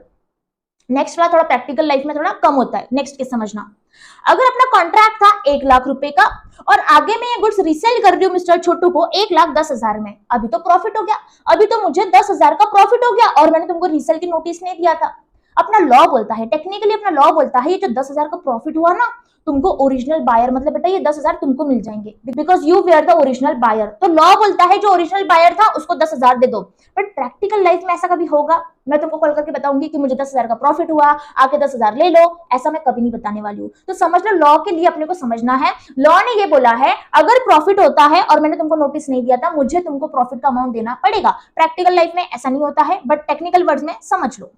सो देखो, it may be noted that a seller can recover the damages and retain the profit when the goods were resold after giving the notice. यहां से स्टार्ट हुआ ये point. 10, if the goods are resold by the seller without giving a notice, अगर notice के बिना resale कर दिया तो the seller can not recover the loss suffered. मैं तुमसे 20,000 का नुकसान नहीं ले सकती क्योंकि मैंने तुमको इन्फॉर्मेशन नहीं दिया था। And if there is any profit on resale he must return it to the original buyer, और ऐसा कभी हो नहीं सकता, बट रिटर्न करना पड़ेगा मुझे तुम्हें। Next is people where an unpaid seller who has exercised his rights of lien or stoppage in transit resells the good। अभी एग्जांपल समझ के चलो, चाहे मैंने तुमको नोटिस दिया हो, चाहे मैंने तुमको नोटिस नहीं दिया हो, ठीक है, चाहे मैंने नोटिस तुमको दिया हो या ना दिया हो, लेकिन अगर आगे मैंने मिस्टर छोटू को रीसेल कर दिया तो क्या इनके पास गुड टाइटल आ जाएगा गुड्स का? क्या इनके पास ये जो गुड्स है उसका गुड टाइटल इनके पास आ जाएगा? अपना लॉ बोलता है आ जाएगा। अगर मैंने तुमको इंफॉर्मेशन दिया था तो भी आ जाएगा, अगर मैंने तुमको नोटिस नहीं भी दिया था फिर भी आ जाएगा। मिस्टर छोटू के राइट पे कोई भी इफेक्ट नहीं आएगा। He will have a good title towards the goods, उनके पास गुड टाइटल आ जाएगा। सेम चीज यहाँ पे दी है, द सब्सिक्वेंट बायर, अपने केस में कौन है? Mister Chhotu. So he is a subsequent buyer acquires the good title. Good title मतलब उनके पास अच्छे से ओनरशिप आ जाएगी thereof as against original buyer, despite the fact that notice of the resale has not been given. फर्क ही नहीं पड़ता नोटिस दिया था तुमको कि नहीं दिया था, तुम सिर्फ इसका फर्क किस पे पड़ेगा? सिर्फ डैमेजेस पे पड़ेगा। अगर मैंने तुमको नोटिस दिया था तो डैमेजेस पे फर्क पड़ेगा, नहीं दिया था तो डैमेजेस पे फर्क पड़ेगा, लेकिन मिस्टर छोटू के राइट पे कुछ भी अफेक्ट नहीं होगा इस रीसेल का, इस नोटिस नहीं देने का, ठीक है। Next is the resale by the seller where the right of the resale is expressly reserved in a contract of sale. अब ये पॉइंट समझना, जब स्टार्टिंग में अपना कॉन्ट्रैक्ट बना था, मैं सेलर हूं तुम लोग बायर हो, स्टार्टिंग में जब अपना कॉन्ट्रैक्ट बना था तभी अपन ने डिसाइड कर लिया था, अपने कॉन्ट्रैक्ट में टर्म्स इंक्लूड करा था। एक्सप्रेस का मतलब होता है ओरली या फिर रिटर्न तरीके से, ओरली भी बात की थी या फिर रिटर्न तरीके से बताया था। अपन ने एक्सप्रेसली बताया था, मैंने बोला था तुमको कि बायर अगर तुमने मुझे पेमेंट नहीं किया ना तो मैं आगे गुड्स को रीसेल कर दूंगी, मतलब मैंने तुमसे पहले ही बातचीत कर दिया था रीसेल के बारे में। तो अपना लॉ बोलता है अगर सेलर और बायर ने एक्सप्रेसली कॉन्ट्रैक्ट में बता दिया था कि वो रीसेल कर सकता है, सेलर रीसेल कर सकता है गुड्स, इसका मतलब नोटिस देने की जरूरत नहीं है, इसका मतलब नोटिस देने की जरूरत नहीं है। बहुत लॉजिकल है, कॉन्ट्रैक्ट में पहले बताया था तो आराम से वो रीसेल कर सकता है। So sometimes it is expressly agreed between the seller and the buyer that in the case of the buyer makes a default in payment of the price, the seller may resell the goods to other person. In such case, the seller is said to have reserved his right of resale and he may resell the goods on the buyer's default. I hope people this is clear to you. It may be noted that in such a case, the seller is not required to give notice of the resale. He is entitled to recover the damages from the original buyer even if the notice of resale was not given. फिर भी मैं damages claim कर सकती हूँ क्योंकि contract में expressly बताया गया था कि मैं रीसेल कर सकती हूँ. एक बार समरी समझते इस वाले सेक्शन की, फिर तुमको अच्छे से क्लैरिटी मिल जाएगी. समझना, पहले अपन ने पढ़ा कि राइट ऑफ रीसेल का मतलब होता है कि ये बायर ने अगर पेमेंट नहीं किया, मतलब तुमने पेमेंट नहीं किया, मैं किसी और को रीसेल कर सकती हूँ. This is right of resale. फिर अपन ने पढ़ा लेकिन नोटिस देने की रिस्पॉन्सिबिलिटी इस केस में सेलर की है. सेलर ने नोटिस देना चाहिए. फिर अपन ने कहीं ना कहीं इसके दो एक्सेप्शन पढ़े कि दो केसेस में नोटिस देने की जरूरत नहीं है. First is perishable goods. अगर पेरिशेबल गुड्स है तो नोटिस देने की जरूरत नहीं है. दूसरा केस अपन ने पढ़ा, अगर तुम्हारे कॉन्ट्रैक्ट में पहले से बताया था, अगर अपन दोनों ने पहले से डिसाइड किया था कॉन्ट्रैक्ट में कि अगर तुमने पेमेंट नहीं किया मैं आगे रीसेल कर दूंगी, तो फिर से नोटिस देने की जरूरत नहीं है. तो ऐसे याद रखो, जनरली नोटिस देने की रिस्पॉन्सिबिलिटी सेलर की है, लेकिन पेरिशेबल गुड्स के केस में नहीं है, और अगर एक्सप्रेसली कॉन्ट्रैक्ट में दिया था तो नहीं है. दोनों पॉइंट यहीं पे कवर हो गए. फिर अपन बात करेंगे डैमेजेस की. अगर नोटिस दिया था, नोटिस नहीं दिया था, तो अगर मैंने नोटिस दिया था तो मैं डैमेजेस तुमसे क्लेम कर पाऊंगी. अगर मैंने तुमको नोटिस नहीं दिया था तो डैमेजेस क्लेम नहीं कर पाऊंगी क्योंकि मैंने तुमको बिना बताए किसी और को रीसेल कर दिया. बहुत लॉजिकल है, बहुत लॉजिकल है. ठीक है बेटा, लास्ट वाला point, where the property in the goods has not passed to the buyer. The unpaid seller has a addition to his remedy the right of withholding delivery of the goods. This right is similar to lien and is called quasi lien. This is additional right used in agreement to sale. अभी तक अपन जो बात कर रहे थे, अपन cell की बात करते हैं, सेल की कॉन्ट्रैक्ट की बात कर रहे थे, जहां पे ओनरशिप ऑलरेडी ट्रांसफर हो चुकी है. लेकिन अग्रीमेंट टू सेल के केस में क्या होता है, फ्यूचर में ओनरशिप ट्रांसफर होती है. बेटा याद करो, अग्रीमेंट टू सेल में क्या होता है, फ्यूचर में ओनरशिप ट्रांसफर होती है. उस केस में भी लीन का राइट यूज कर सकते हैं. लीन मतलब क्या, अपने पास ही गुड्स का पोजेशन रखना. बेटा याद करो, याद करो, देखो अगर सेल के कॉन्ट्रैक्ट में अगर लीन का राइट यूज करते हैं उसको बोलते हैं सेलर्स लियन, उसको बोलते हैं सेलर्स लियन. अगर अग्रीमेंट टू सेल के कॉन्ट्रैक्ट में ये लीन वाला राइट यूज करते उसको बोलते हैं क्वासी लियन. क्या बोलते हैं, देखो सेल के कॉन्ट्रैक्ट में अगर लीन का राइट यूज करते उसको बोलते हैं सेलर्स लियन. हाँ मैम, हमको समझ में आ गया. अगर अग्रीमेंट टू सेल के कॉन्ट्रैक्ट में ऐसा लीन का राइट यूज करते उसको क्या बोलते, उसको बोलते बेटा क्वासिलियन. उसको क्या बोलते हैं, क्वासिलियन बोलते हैं, है ना. I hope this is clear to you. Okay, next is people right of unpaid seller against the buyer, section 55 to 61. अभी समझना, अपन ने जो भी ऊपर राइट्स पढ़े वो गुड्स के रिलेटेड थे. अभी बायर के अगेंस्ट की बात कर रहे हैं. ऊपर वाले किसके रिलेटेड थे, गुड्स के अगेंस्ट थे. कि तुम गुड्स के अगेंस्ट कौन से राइट को यूज कर सकते हो. अब फिर अपन ने पढ़ा, देखो अगेंस्ट द गुड्स कौन से थे, तुम लीन का राइट यूज कर सकते हो. उसके बाद क्या था, उसके बाद था तुम स्टॉपेज इन ट्रांजिट का राइट यूज कर सकते हो. उसके बाद क्या था, उसके बाद अपन ने पढ़ा तुम रीसेल कर सकते हो. क्या कर सकते हो, रीसेल कर सकते हो. अपन ने 3 राइट्स पढ़ा. अभी अपन बात कर रहे हैं कि बायर के अगेंस्ट तुम क्या कर सकते हो. ये राइट यूजुअली कब होगा, जब ऑलरेडी गुड्स बायर के पास जा चुके, हैं. ठीक है. सूट फॉर प्राइस मतलब अभी ऑलरेडी गुड्स की जो डिलीवरी है बायर के पास जा चुकी है और बायर ने तुमको पेमेंट नहीं किया. उस केस में क्या होगा, उस केस में तुम उस पे सीधा केस फाइल कर सकते हो कि इसने मेरे प्राइस का पेमेंट नहीं किया, मेरे गुड्स के प्राइस का पेमेंट नहीं किया. That is suit for price. सीधा कोर्ट में जाओगे और उस पे केस फाइल कर दोगे. समझ में आ रहा है. So where under the contract of sale the property in the goods has passed to the buyer. Sale के कॉन्ट्रैक्ट की बात कर रहे हैं ये वाले पॉइंट में, और ये वाले पॉइंट में अग्रीमेंट टू सेल की बात कर रहे हैं. कुछ भी अलग नहीं है. So in a contract of sale and the buyer wrongfully neglect or refuses to pay the price to the goods according to the terms of condition, the seller may sue him for the price. वो उस पे case file कर सकता है. अगर buyer seller को payment नहीं कर रहा है, अगर गुड्स की डिलीवरी ऑलरेडी बायर के पास जा चुकी है, तो सेलर के पास लास्ट ऑप्शन बचता है, वो उसके अगेंस्ट केस फाइल कर देगा. क्योंकि वो लीन का राइट यूज नहीं कर सकता क्योंकि उसके पास गुड्स है नहीं. वो स्टॉपेज एंड ट्रांजिट नहीं कर सकता क्योंकि रास्ते में गुड्स है नहीं. उसके पास क्या ऑप्शन बचा, उसके पास एक ही ऑप्शन बचा भी, वो उस पर सीधा केस फाइल कर देगा क्योंकि गुड्स ऑलरेडी उसके पास जा चुके हैं. ये नेक्स्ट लेवल का राइट है. ठीक है, स्टेप वाइज पूरे राइट दिए अपने केस में. Next is where there is contract of sale, the price is payable on certain day irrespective of the delivery, and the buyer wrongfully neglect or refuses to pay such price, the seller may sue him for the price and the property has not passed. Simple सी भाषा में, तुम ये wordings में confuse मत होना. बेटा यहाँ पे बात कर रहे हैं वो सेल के कॉन्ट्रैक्ट की और यहाँ पे बात कर रहे हैं अग्रीमेंट टू सेल के केस में. वो बताना चाह रहे हैं अगर तुम्हारा अग्रीमेंट टू सेल का कॉन्ट्रैक्ट था, अग्रीमेंट टू सेल मतलब तुम्हारा फ्यूचर में ओनरशिप ट्रांसफर होने वाली थी. ठीक है, उसके बाद अगर तुमने पर्टिकुलर डेट डिसाइड की थी, एग्जांपल 15 जुलाई को बायर सेलर को पेमेंट करेगा और बायर ने सेलर को पेमेंट नहीं किया, तो कोई बात नहीं, सेलर क्या करेगा, सेलर उस पे केस फाइल कर देगा क्योंकि यहाँ पे सर्टेन डेट डिसाइडेड था, सर्टेन डेट डिसाइडेड था। Okay, next is suit for damages for non acceptance. अभी सेलर के पास दूसरा राइट क्या है, अभी ना सेलर जाता है बायर के पास गुड्स लेके, ठीक है, और बायर ने एक्सेप्ट करने से इनकार कर दिया, बायर ने एक्सेप्ट करने से इनकार कर दिया गुड्स। यार सेलर का कितना नुकसान हो गया, एक तो वो गुड्स इतने दूर उसके पास लेके गया, उसका ट्रांसपोर्टेशन का कॉस्ट आ गया, फिर उसको ट्रांसपोर्टर को पैसे देना पड़ा, पेट्रोल का खर्चा लगा, और ये गुड्स वो किसी और को सेल नहीं कर पाया, कितने सारे डैमेजेस हो गए उसके, वो सारे डैमेजेस इस बायर से ले सकता है। So suit for damages for non acceptance मतलब अगर बायर ने गुड्स एक्सेप्ट नहीं किया तो सेलर उसके अगेंस्ट केस फाइल कर सकता है, और जो भी डैमेजेस बनते हैं, ट्रांसपोर्टेशन कॉस्ट, ट्रांसपोर्टर को जो पैसा देना पड़ा, पेट्रोल का खर्चा, और जो रीसेल का जो प्रॉफिट है, सारे खर्चे, सारे डैमेजेस वो उससे ले सकता है। So, where the buyer wrongfully neglects or refuses to accept and pay for the goods, the seller may sue him for the damages for non-acceptance. Okay.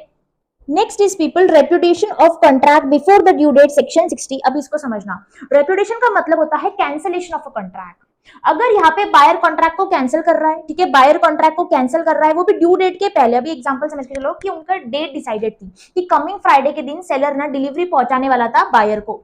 Buyer क्या करता है, वेडनेसडे के दिन ही, मतलब पहले ही कॉन्ट्रैक्ट को कैंसिल कर देता है। उस केस में क्या होगा, इस केस में देखो सेलर का नुकसान तो हो गया ना, जो कॉन्ट्रैक्ट ऑलरेडी बना था बायर ने कैंसिल कर दिया, तो सेलर किसी और के साथ कॉन्ट्रैक्ट नहीं कर पाया, राइट, तो कहीं ना कहीं सेलर का नुकसान हो गया। तो ये जो भी नुकसान हुआ है, जो भी डैमेजेस हुए सेलर के, वो उसके अगेंस्ट सूट फाइल कर सकता है और अपने डैमेजेस को पूरा क्लेम कर सकता है। So when the buyer repudiates the contract before the date of delivery, the seller may treat the contract as rencide and sue the damages for the breach. This is anticipatory breach of contract. इसको अपन detail में पढ़ेंगे Indian contract act में।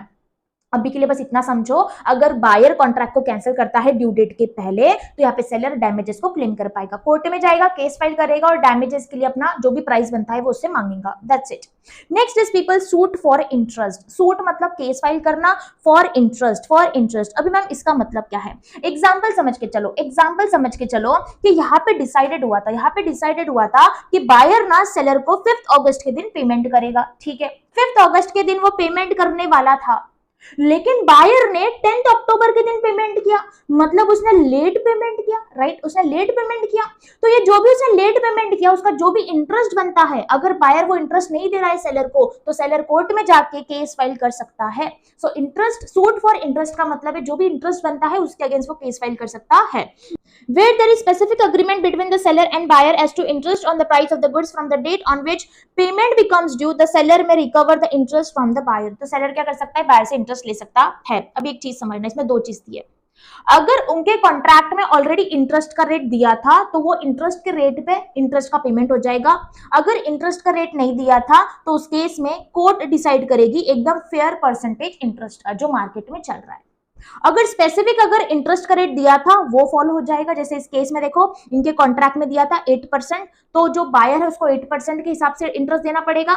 अगर interest rate नहीं दिया था तो उस केस में कोर्ट डिसाइड करेगी इंटरेस्ट का रेट। सेम चीज यहाँ पे दी है, समझना। If, however, there is no specific agreement to this effect, the seller may charge interest on the price when it becomes due from such date. In the absence of the contract to the contrary, the court may award the interest. Court अपने हिसाब से fair interest provide कर देगा। तो अपन ने suit for interest में बस इतना समझा, जो भी ब्याज बनता है सेलर का, जो भी इंटरेस्ट बनता है वो बायर से ले सकता है। अगर उनके अग्रीमेंट में स्पेसिफिक रेट डिसाइडेड था वो रेट पे ले लेगा, अगर रेट डिसाइडेड नहीं था तो कोर्ट डिसाइड कर लेगा। अपना कोर्ट तो है ही भाई डिसाइड करने के लिए हमेशा। Are you getting? Next is people remedies of the buyer against the seller. अब इसको समझना, अभी तक बेटा अपन क्या बात कर रहे थे, यहां तक अपन क्या बात कर रहे थे, पूरे चैप्टर में अपन बस अभी तक यही बात कर रहे थे कि सेलर के पास क्या क्या राइट्स है, सेलर के पास क्या क्या राइट्स है। पहले अपन ने पढ़ा कि यार सेलर के पास तो ना लीन का राइट है, ठीक है। फिर अपन ने पढ़ा कि यार सेलर के पास ना स्टॉपेज इन ट्रांजिट का राइट है, ये यहाँ पे स्टॉपेज एंड ट्रांजिट का राइट है। फिर अपन ने पढ़ा कि सेलर के पास ना रीसेल का भी राइट है, ठीक है, अपन ने ये भी पढ़ लिया। फिर अपन ने पढ़ा कि सेलर क्या कर सकता है, सूट फाइल कर सकता है प्राइस के लिए। अभी अपन बात कर रहे हैं बायर के राइट की, किसकी बात कर रहे हैं, बायर के राइट की बात कर रहे हैं। अभी तक सेलर की बात चल रही थी, अभी बायर की बारी आ गई, ठीक है। अभी बायर के पास क्या क्या राइट्स है, मैं सेलर हूं, तुम लोग बायर हो, ठीक है, तुम लोग बायर हो, अभी तुम्हारे पास क्या क्या राइट है।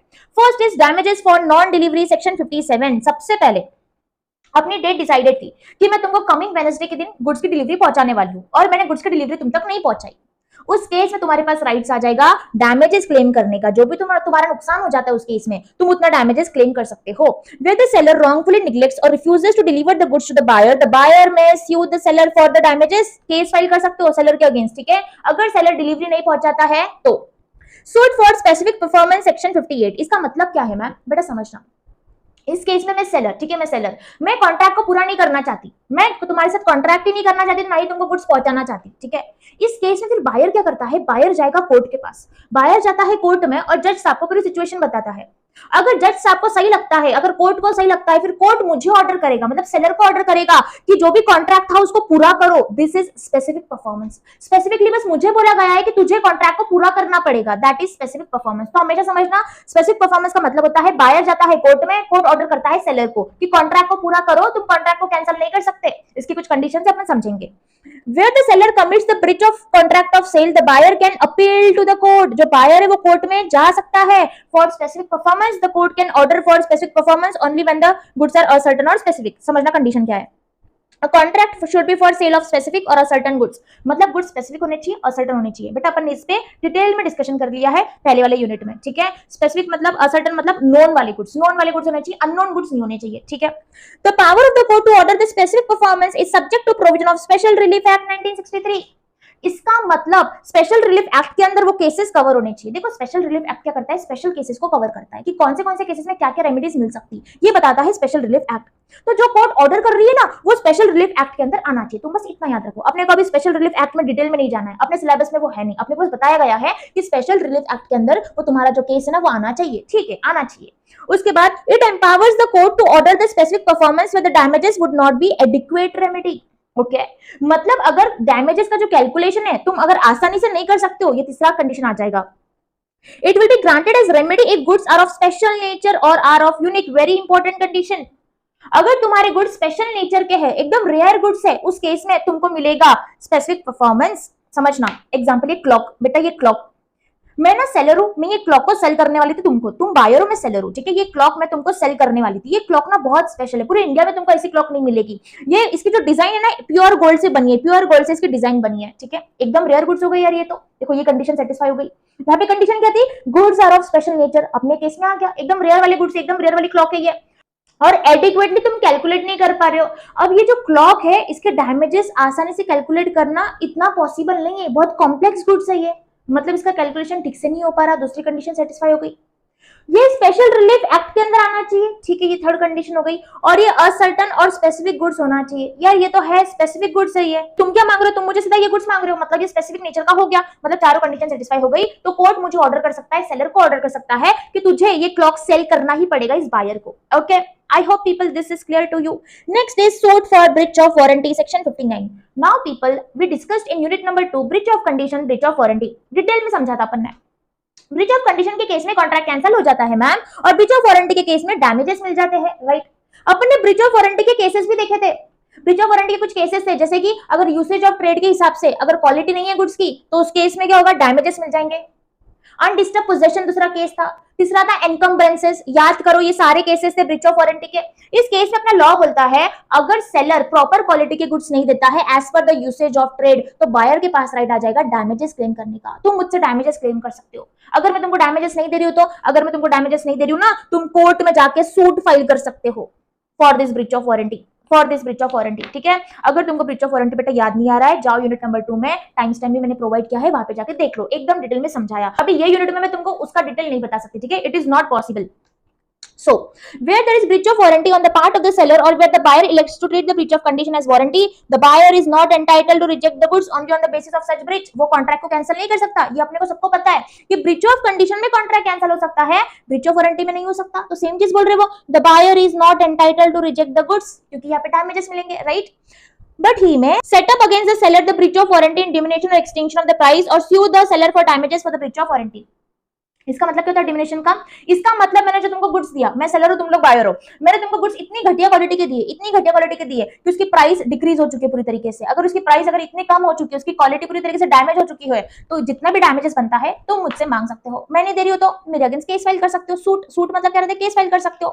वन एंड द सेम, याद रखना ब्रीच ऑफ वारंटी मतलब डैमेजेस। ब्रीच ऑफ वारंटी के केसेस कहां पे कवर्ड है, यूनिट नंबर 2।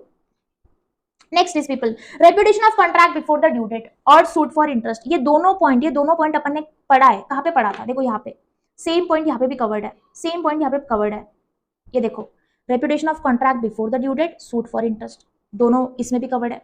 लेकिन इस केस में सेलर एक्शन ले पा रहा था क्योंकि बायर की गलती थी। इस केस में सेलर एक्शन ले पा रहा था क्योंकि बायर की गलती थी। अपन ये पॉइंट यहाँ पे पढ़ा था, right of the unpaid seller against the buyer, ठीक है। लेकिन इस केस में सेलर की गलती है। अभी ना सेलर गलती कर रहा है। सेलर क्या कर रहा है पता है? रेपुटेशन मतलब कॉन्ट्रैक्ट को कैंसिल कर रहा है।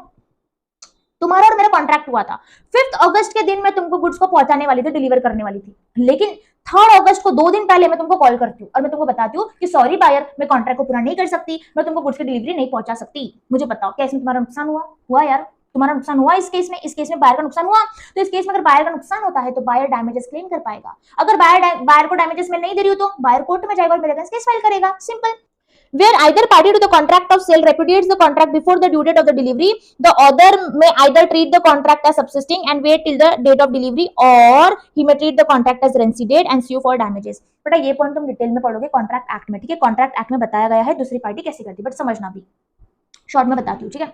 अपना कॉन्ट्रैक्ट हुआ था 5 अगस्त का और 3 अगस्त के दिन मैं तुमको कॉल करती हूँ और बताती हूँ कि मैं कॉन्ट्रैक्ट को पूरा नहीं कर सकती। उस केस में तुम्हारे पास क्या राइट है? तुम क्या करोगे? 3 अगस्त के दिन ही तुम्हारा तरफ से भी कॉन्ट्रैक्ट कैंसिल हो जाएगा और जो भी 3 अगस्त के दिन जो भी डैमेजेस बनते हैं तुम मुझसे मांग लोगे, ठीक है। So treat the contract as ended immediately, ये तुम्हारे पास फर्स्ट राइट है। तो यहाँ पे सेम चीज दी है, यहाँ पे क्या दिया देखो, He may treat the contract as reinstated and sue for the damages. तुम सीधा कॉन्ट्रैक्ट को कैंसिल करके डैमेजेस मांगोगे, या फिर तुम्हारे पास दूसरा राइट है, तुम ड्यू डेट तक का वेट करोगे। ड्यू डेट तक का मतलब तुम 5 अगस्त का वेट करोगे। अगर 5 अगस्त के दिन भी अगर सेलर ने कॉन्ट्रैक्ट को पूरा नहीं किया तो उस केस में जितने भी डैमेजेस बनते हैं तुम मुझसे मांग लोगे। अगर मैं नहीं देती हूँ तो तुम कोर्ट में जाओगे। अभी मैम ये क्या है, ये 2 केसेस हमको समझ में नहीं आ रहे, तो बेटा कॉन्ट्रैक्ट एक्ट में दिया है, वहां पे अपन डिटेल में पढ़ेंगे, ठीक है। Anticipatory breach of contract, anticipatory breach of contract में ये डिटेल में दिया है, ठीक है। तो अपन वहां पे समझेंगे। अभी के लिए बस इतना समझो कि अगर सेलर ने कॉन्ट्रैक्ट को कैंसिल किया, अगर मैंने कॉन्ट्रैक्ट को कैंसिल किया, तुम्हारे पास राइट आ जाएगा डैमेजेस क्लेम करने का। क्या करने का? डैमेजेस क्लेम करने का। अगर मैं नहीं देती हूं तो तुम जाओगे कोर्ट में और केस फाइल करोगे। दैट्स इट, इतना समझ लो। अभी के लिए मैं तुमको ये पॉइंट डिटेल में समझाऊंगी, कॉन्ट्रैक्ट एक्ट में अच्छे से समझाऊंगी वहां पे, ठीक है। Next is suit for interest. Suit for interest, अभी मैम ये पॉइंट क्या बोल रहा है? ये पॉइंट बोलता है कि बायर मतलब तुमने मुझे गुड्स का पेमेंट कर दिया, तुमने मुझे एडवांस पेमेंट कर दिया और मैंने तुमको गुड्स की डिलीवरी पहुंचाई नहीं। उस केस में क्या होगा? उस केस में तुम मुझसे इंटरेस्ट भी क्लेम कर सकते हो। यार तुमने मुझे एडवांस पेमेंट कर दिया तो मैंने तुमको कुछ पहुंचाना चाहिए था, मैंने तुमको टाइम पे कुछ नहीं पहुंचाया, तो जो तुमने एडवांस पेमेंट किया था ना, तुमको उस पर इंटरेस्ट मिल जाएगा। क्या मिल जाएगा? इंटरेस्ट मिल जाएगा। इसमें भी सेम चीज है, अगर अपनी एक्सप्रेस अग्रीमेंट थी तो जो इंटरेस्ट रेट था तुमको वो मिल जाएगा, अगर नहीं थी तो कोर्ट डिसाइड करेगा। जो यहाँ पे था यहाँ पे सेम चीज दिया था, याद है तुम लोगों को? अपन इसमें भी सेम चीज पढ़ा था। इंटरेस्ट कैसे मिलेगा? अगर एक्सप्रेस अग्रीमेंट थी तो अग्रीमेंट के हिसाब से, नहीं है तो कोर्ट के हिसाब से। यहाँ पे भी सेम चीज है, अगर अग्रीमेंट थी अग्रीमेंट के हिसाब से, नहीं थी तो कोर्ट दे देगा। So, nothing in this act shall affect the right of the seller or the buyer to recover the interest or special damages in any case where the law interest or special damages may be recovered. Okay, the court may award interest at such rate as it think fit for the amount of the price. ठीक है, तुम simple सी भाषा में समझ लो कि buyer के पास भी राइट आ जाएगा इंटरेस्ट क्लेम करने का अगर उसने एडवांस पेमेंट किया था तो। देखो इमेज देख लो, देखो यहाँ पे बायर ने क्या किया? बायर ने यहाँ पे एडवांस पेमेंट कर दिया, लेकिन सेलर क्या कर रहा है? सेलर गुड्स की डिलीवरी नहीं पहुंचा रहा है। इस केस में जो बायर था उसको इंटरेस्ट मिल जाएगा। Next is people auction sale. Auction sale भी इंस्टीट्यूट पूछती है, बहुत बार पूछा है, इसको अच्छे से समझ लो। ऑक्शन सेल बहुत इजी है। ऑक्शन सेल में होता क्या है? सेक्शन 64 होता क्या है बेटा? ऑक्शन सेल में क्या होता है ना, जो सेलर रहता है जिसको गुड्स बेचना रहता है वो कहीं पे एडवर्टाइजमेंट देता है, मे बी न्यूज़पेपर में हो सकता है या फिर कहीं पे भी वो एडवर्टाइजमेंट दे सकता है, वेबसाइट पे दे सकता है। वो एडवर्टाइजमेंट देता है कि मुझे मेरे गुड्स सेल करने हैं, तो ऑक्शन जिसको भी इंटरेस्टेड है वो ऑक्शन के लिए आ सकता है। तो फिर बिडर्स आते हैं। बिडर्स मतलब जो इंटरेस्टेड लोग हैं वो प्रॉपर्टी बाय करने में, वो गुड्स बाय करने में, तो बहुत सारे बिडर्स आ जाते हैं। फिर जो भी हाईएस्ट बिडिंग करेगा, मतलब जो भी हाईएस्ट बोली लगाएगा, जो भी हाईएस्ट प्राइस देने के लिए रेडी होगा, उसको एज अ बायर सिलेक्ट किया जाता है। फिर जो एजेंट रहता है वो क्या करता है? हैमर को ऐसे फॉल करता है। हैमर को क्या करता है? देखो हैमर को ऐसे फॉल करता है। जैसे ये हैमर गिर जाएगा, इसका मतलब क्या है? जो भी हाईएस्ट बिडर रहेगा ना उसके साथ कॉन्ट्रैक्ट कंप्लीट हो जाएगा। एग्जांपल समझना, एक सेलर था, ठीक है, एक सेलर को ये गुड्स बेचना था, तो उसने एडवर्टाइजमेंट दे दिया और एडवर्टाइजमेंट के थ्रू ना बहुत सारे बिडर्स आ जाते हैं। बिडर्स मतलब देखो बहुत सारे लोग हैं, ठीक है। फिर सबने बोली लगाना स्टार्ट कर दिया, बिड करना स्टार्ट कर दिया। फिर जो भी हाईएस्ट बोली लगाएगा ये एजेंट क्या करेगा? तभी फॉल ऑफ हैमर करेगा, और जब ये फॉल ऑफ हैमर हो जाएगा यहाँ पे, इसका मतलब कॉन्ट्रैक्ट पूरी तरीके से कंप्लीट हो चुका है। फिर ये जो बायर जिसने बिडिंग किया था उसको ये गुड्स परचेज ही करना पड़ेगा, बाद में वो मना नहीं कर सकता, क्योंकि यार कॉन्ट्रैक्ट तो कंप्लीट हो चुका है, हमारा कॉन्ट्रैक्ट कंप्लीट हो चुका है, ठीक है। So, auction sale is a mode of selling property by inviting the bidder publicly and the property is sold to the highest bidder. जो भी highest बोली लगाएगा उसको ये गुड्स मिल जाएंगे। ये सेम सीन हुआ था वेलकम मूवी में। वेलकम मूवी में देखो मजनू भाई एक रहता है, अनिल कपूर मजनू भाई, जो अपनी पेंटिंग को एज ऑक्शन सेल रखता है। अगर तुमने देखा होगा तुमको समझ में आ जाएगा, दैट इज ऑक्शन सेल। वहां पे बहुत लोगों ने बोली लगाई थी, बिडिंग की थी, right? So that is auction sale. So the auctioneer is agent and govern by the law of agency. देखो अपने केस में ये ऑक्शनर है, ये एजेंट है। देखो ये एजेंट है, ये क्या कर रहा है? सेलर के लिए वो वहां पे यहाँ पे काम कर रहा है उसके लिए। So this is auctioneer agent. Now first क्या है समझना, where the goods are sold in lot, अगर गुड्स लॉट में सेल किए जाते हैं, so where the goods are put for sale in lot, each lot is prima facie deemed to be subject of separate contract of sale। अगर goods बेटा lot में cell किए जाते हैं, जैसे यहाँ पे देखो lot number 1, lot number 2, lot number 3, right? अगर गुड्स लॉट में सेल किए जाते हैं तो हर एक लॉट को सेपरेट कॉन्ट्रैक्ट माना जाएगा। ये सेपरेट कॉन्ट्रैक्ट है, ये सेपरेट कॉन्ट्रैक्ट है, ये सेपरेट कॉन्ट्रैक्ट है। तो मैम इसका मतलब हर एक के लिए अलग बोली लगाई जाएगी? हाँ। हर एक के लिए अलग से हैमर फॉल होगा बेटा? हाँ। पूरा कॉन्ट्रैक्ट अगर अलग है तो पूरी प्रोसीजर सबके लिए अलग अलग की जाएगी, ठीक है? अभी लॉट मतलब क्या होता है ना, हो सकता है कि टाइप्स ऑफ गुड्स अलग अलग हो या फिर उनकी वैल्यू अलग अलग हो, कुछ भी हो सकता है। टाइप्स ऑफ गुड्स भी हो सकते हैं, फिर वैल्यू भी हो सकती है, बट ऐसे लॉट रहते हैं। देखो ऐसे लॉट रहते हैं, हर एक बन जाएगा डिफरेंट कॉन्ट्रैक्ट, ठीक है? Next is completion of contract of sale. मैंने तुमको भी बताया कंप्लीशन कब होगा कॉन्ट्रैक्ट का? ऑक्शन सेल में। ये पॉइंट यहाँ पे दिमाग में डाल दो, एकदम फिट कर दो, क्योंकि बहुत इंपॉर्टेंट है। इंस्टीट्यूट इसको घुमा फिरा के बस यही पूछती है। ऑक्शन सेल में कॉन्ट्रैक्ट कब कंप्लीट होता है? जैसे ही हैमर फॉल हो जाएगा, ये जो हैमर है बेटा, ये जो हैमर है, जैसे ही फॉल हो जाएगा कॉन्ट्रैक्ट कंप्लीट हो जाएगा। सब लोग बिडिंग कर रहे थे, इस वाले पर्सन ने हाईएस्ट बिडिंग की, इस वाले पर्सन ने हाईएस्ट बोली लगाई। उसके बाद ये एजेंट ने क्या किया? इसका नाम लिया और हैमर को फॉल कर दिया। इसका मतलब अब इसके साथ कॉन्ट्रैक्ट हो चुका है, इसको गुड्स खरीदना ही पड़ेगा भाई, कुछ भी हो जाए इसको गुड्स खरीदना ही पड़ेगा। This is auction sale and this is completion of contract. So, a sale is complete when the auctioneer announces its completion by the fall of hammer or in other customary manner. Until such announcement is made, any bidder may retract from his bid. Retract मतलब जब तक ये hammer fall नहीं होता, ये अपना जो भी इसने बिडिंग की थी उसको वापस ले सकता है। लेकिन जैसे ही हैमर फॉल हो गया, ये अपनी बिडिंग वापस नहीं ले सकता। अब तो कॉन्ट्रैक्ट हो गया मतलब उसको गुड्स खरीदना ही पड़ेगा, ठीक है? राइट टू बिड में बी रिजर्व। बेटा इसका मतलब क्या है? जो सेलर है वो खुद एक्सप्रेसली बता सकता है कि मैं भी बिड करूंगा। मतलब जो ऑक्शन का सेल चल रहा है उसमें मैं भी बिडिंग करूंगा, या फिर मेरे बिहाफ पे कोई और पर्सन बिड करेगा। वो कोई और पर्सन उसका फ्रेंड भी हो सकता है, उसके फैमिली मेंबर्स भी हो सकते हैं। इन शॉर्ट वो ये बताना चाहता है एक्सप्रेसली कि मैं भी बोली लगा सकता हूँ। मैम इसके पीछे रीजन क्या रह सकता है? What is the logic behind it? बेटा अगर उसको चाहिए कि मिनिमम प्राइस सेट हो तो इसके लिए वो खुद बिडिंग कर सकता है। उसको चाहिए कि जो मेरे गुड्स है ना बहुत महंगे में सेल हो, बहुत हाईएस्ट प्राइस में सेल हो, तो हो सकता है कि मिनिमम प्राइस में वो खुद ही बिडिंग कर दे, राइट? अगर उसके ऊपर कोई बिडिंग करेगा फिर वो गुड्स सेल करेगा। तो प्राइस को बढ़ाने के लिए वो एक्सप्रेसली बता सकता है कि मैं भी बिडिंग कर सकता हूँ। This is the logic behind that. So, right to bid may be reserved expressly by or on behalf of the seller, and where such right is expressly reserved but not otherwise, the seller or any other person on his behalf may bid at the auction. अगर तुमने expressly बताया है, चाहे वो orally चाहे या फिर written तरीके से, तो तुम bid कर सकते हो।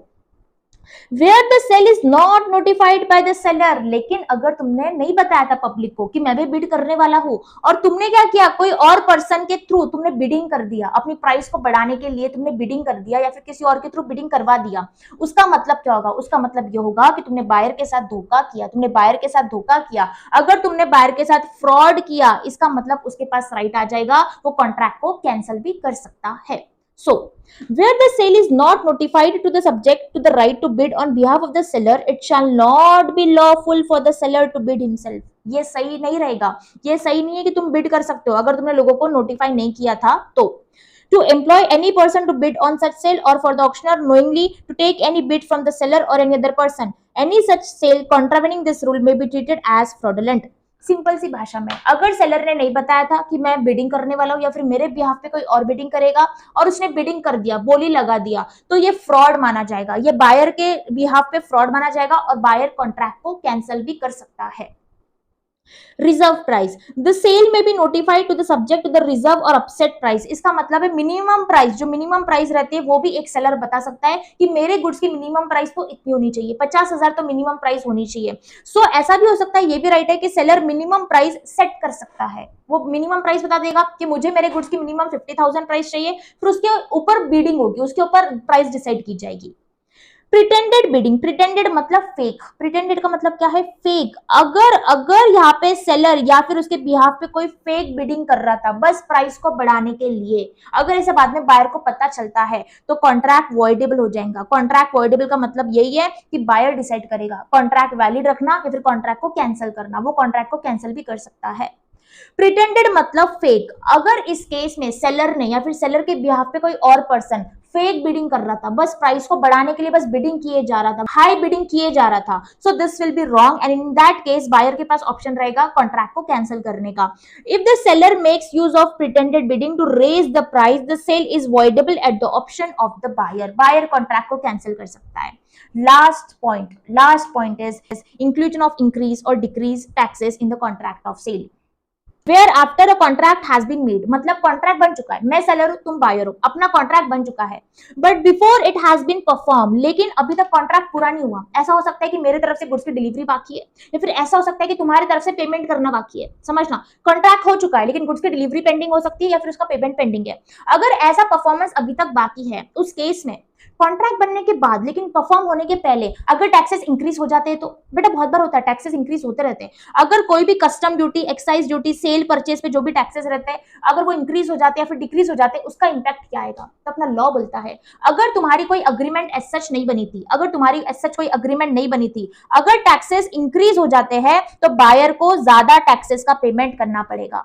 अगर टैक्सेस कम हो जाते हैं तो बायर को कम टैक्सेस का पेमेंट करना पड़ेगा। समझ में आ रहा है? अगर कॉन्ट्रैक्ट बनने के बाद लेकिन परफॉर्मेंस के पहले अगर टैक्सेस इंक्रीज हो जाते हैं, बायर ज्यादा टैक्सेस पे करेगा, अगर टैक्सेस डिक्रीज हो जाते हैं बायर कम टैक्सेस पे करेगा। लेकिन अगर कॉन्ट्रैक्ट में कुछ नहीं दिया है, तो अगर बायर और सेलर ने कॉन्ट्रैक्ट में बताया था कि बाद में टैक्स पे कुछ भी इंपैक्ट आएगा, अपने को फर्क नहीं पड़ेगा, फिर इस केस में सेलर लाइबल रहेगा, बायर लाइबल नहीं रहेगा। कॉन्ट्रैक्ट में कुछ नहीं दिया था तो हमेशा बायर विल बी लाइबल, हमेशा buyer will be liable. So same चीज यहाँ पे, चाहे कस्टम ड्यूटी बढ़ जाए, एक्साइज ड्यूटी बढ़ जाए या फिर सेल परचेज पे जो भी टैक्सेस रहते हैं, जीएसटी वगैरह, उसमें इंक्रीज या फिर डिक्रीज आ जाए, उस केस में the buyer would have to pay the increase price where the taxes increases and may derive the benefit for the reduction of the taxes if taxes are curtailed, मतलब decrease हो गए तो simple सी भाषा में taxes बढ़ गए, buyer को टैक्सेस देना पड़ेगा, टैक्सेस कम हो गए, बायर को कम देना पड़ेगा, अगर अग्रीमेंट नहीं बनी है कुछ भी तो। और ये कब होगा? कॉन्ट्रैक्ट बनने के बाद, कॉन्ट्रैक्ट बनने के बाद लेकिन परफॉर्मेंस के पहले। Okay, I hope people this is clear to you, तुमको सारी चीजें प्रॉपर्ली क्लियर हो चुकी है and we are completed with the unit in a very detail form. अपन ने चारों यूनिट बहुत अच्छे से कंप्लीट किया। बेटा अगर तुमको कुछ भी डाउट आता है मुझे कमेंट सेक्शन में जरूर पूछना। अगर आपको वीडियो अच्छा लगता है, do like this video, to share this video with your friends, comment करना वीडियो पे, और यस अच्छे से पढ़ाई करो, अपना 100% दो, एग्जाम अभी बहुत पास है, और बी सीरियस, अभी बहुत ज्यादा सीरियस हो जाओ, सोशल मीडिया का यूज थोड़ा कम करो, इंस्टाग्राम थोड़ा सा कम कर दो, व्हाट्सएप पे टाइम पास कम करो, एक टाइम लिमिट सेट कर दो हर चीज के लिए, and put all of your hard work, your mind and your soul into your studies. अगर अभी हार्ड वर्क करोगे आपको रिवॉर्ड जरूर मिलेगा, हार्डवर्क का रिवॉर्ड मिलता ही है चाहे कुछ भी हो जाए, ठीक है? तो अच्छे से हार्डवर्क करो, अच्छे से पढ़ाई करो और फटाफट से एग्जाम को पास कर लो। So bye bye, meet you in the next chapter.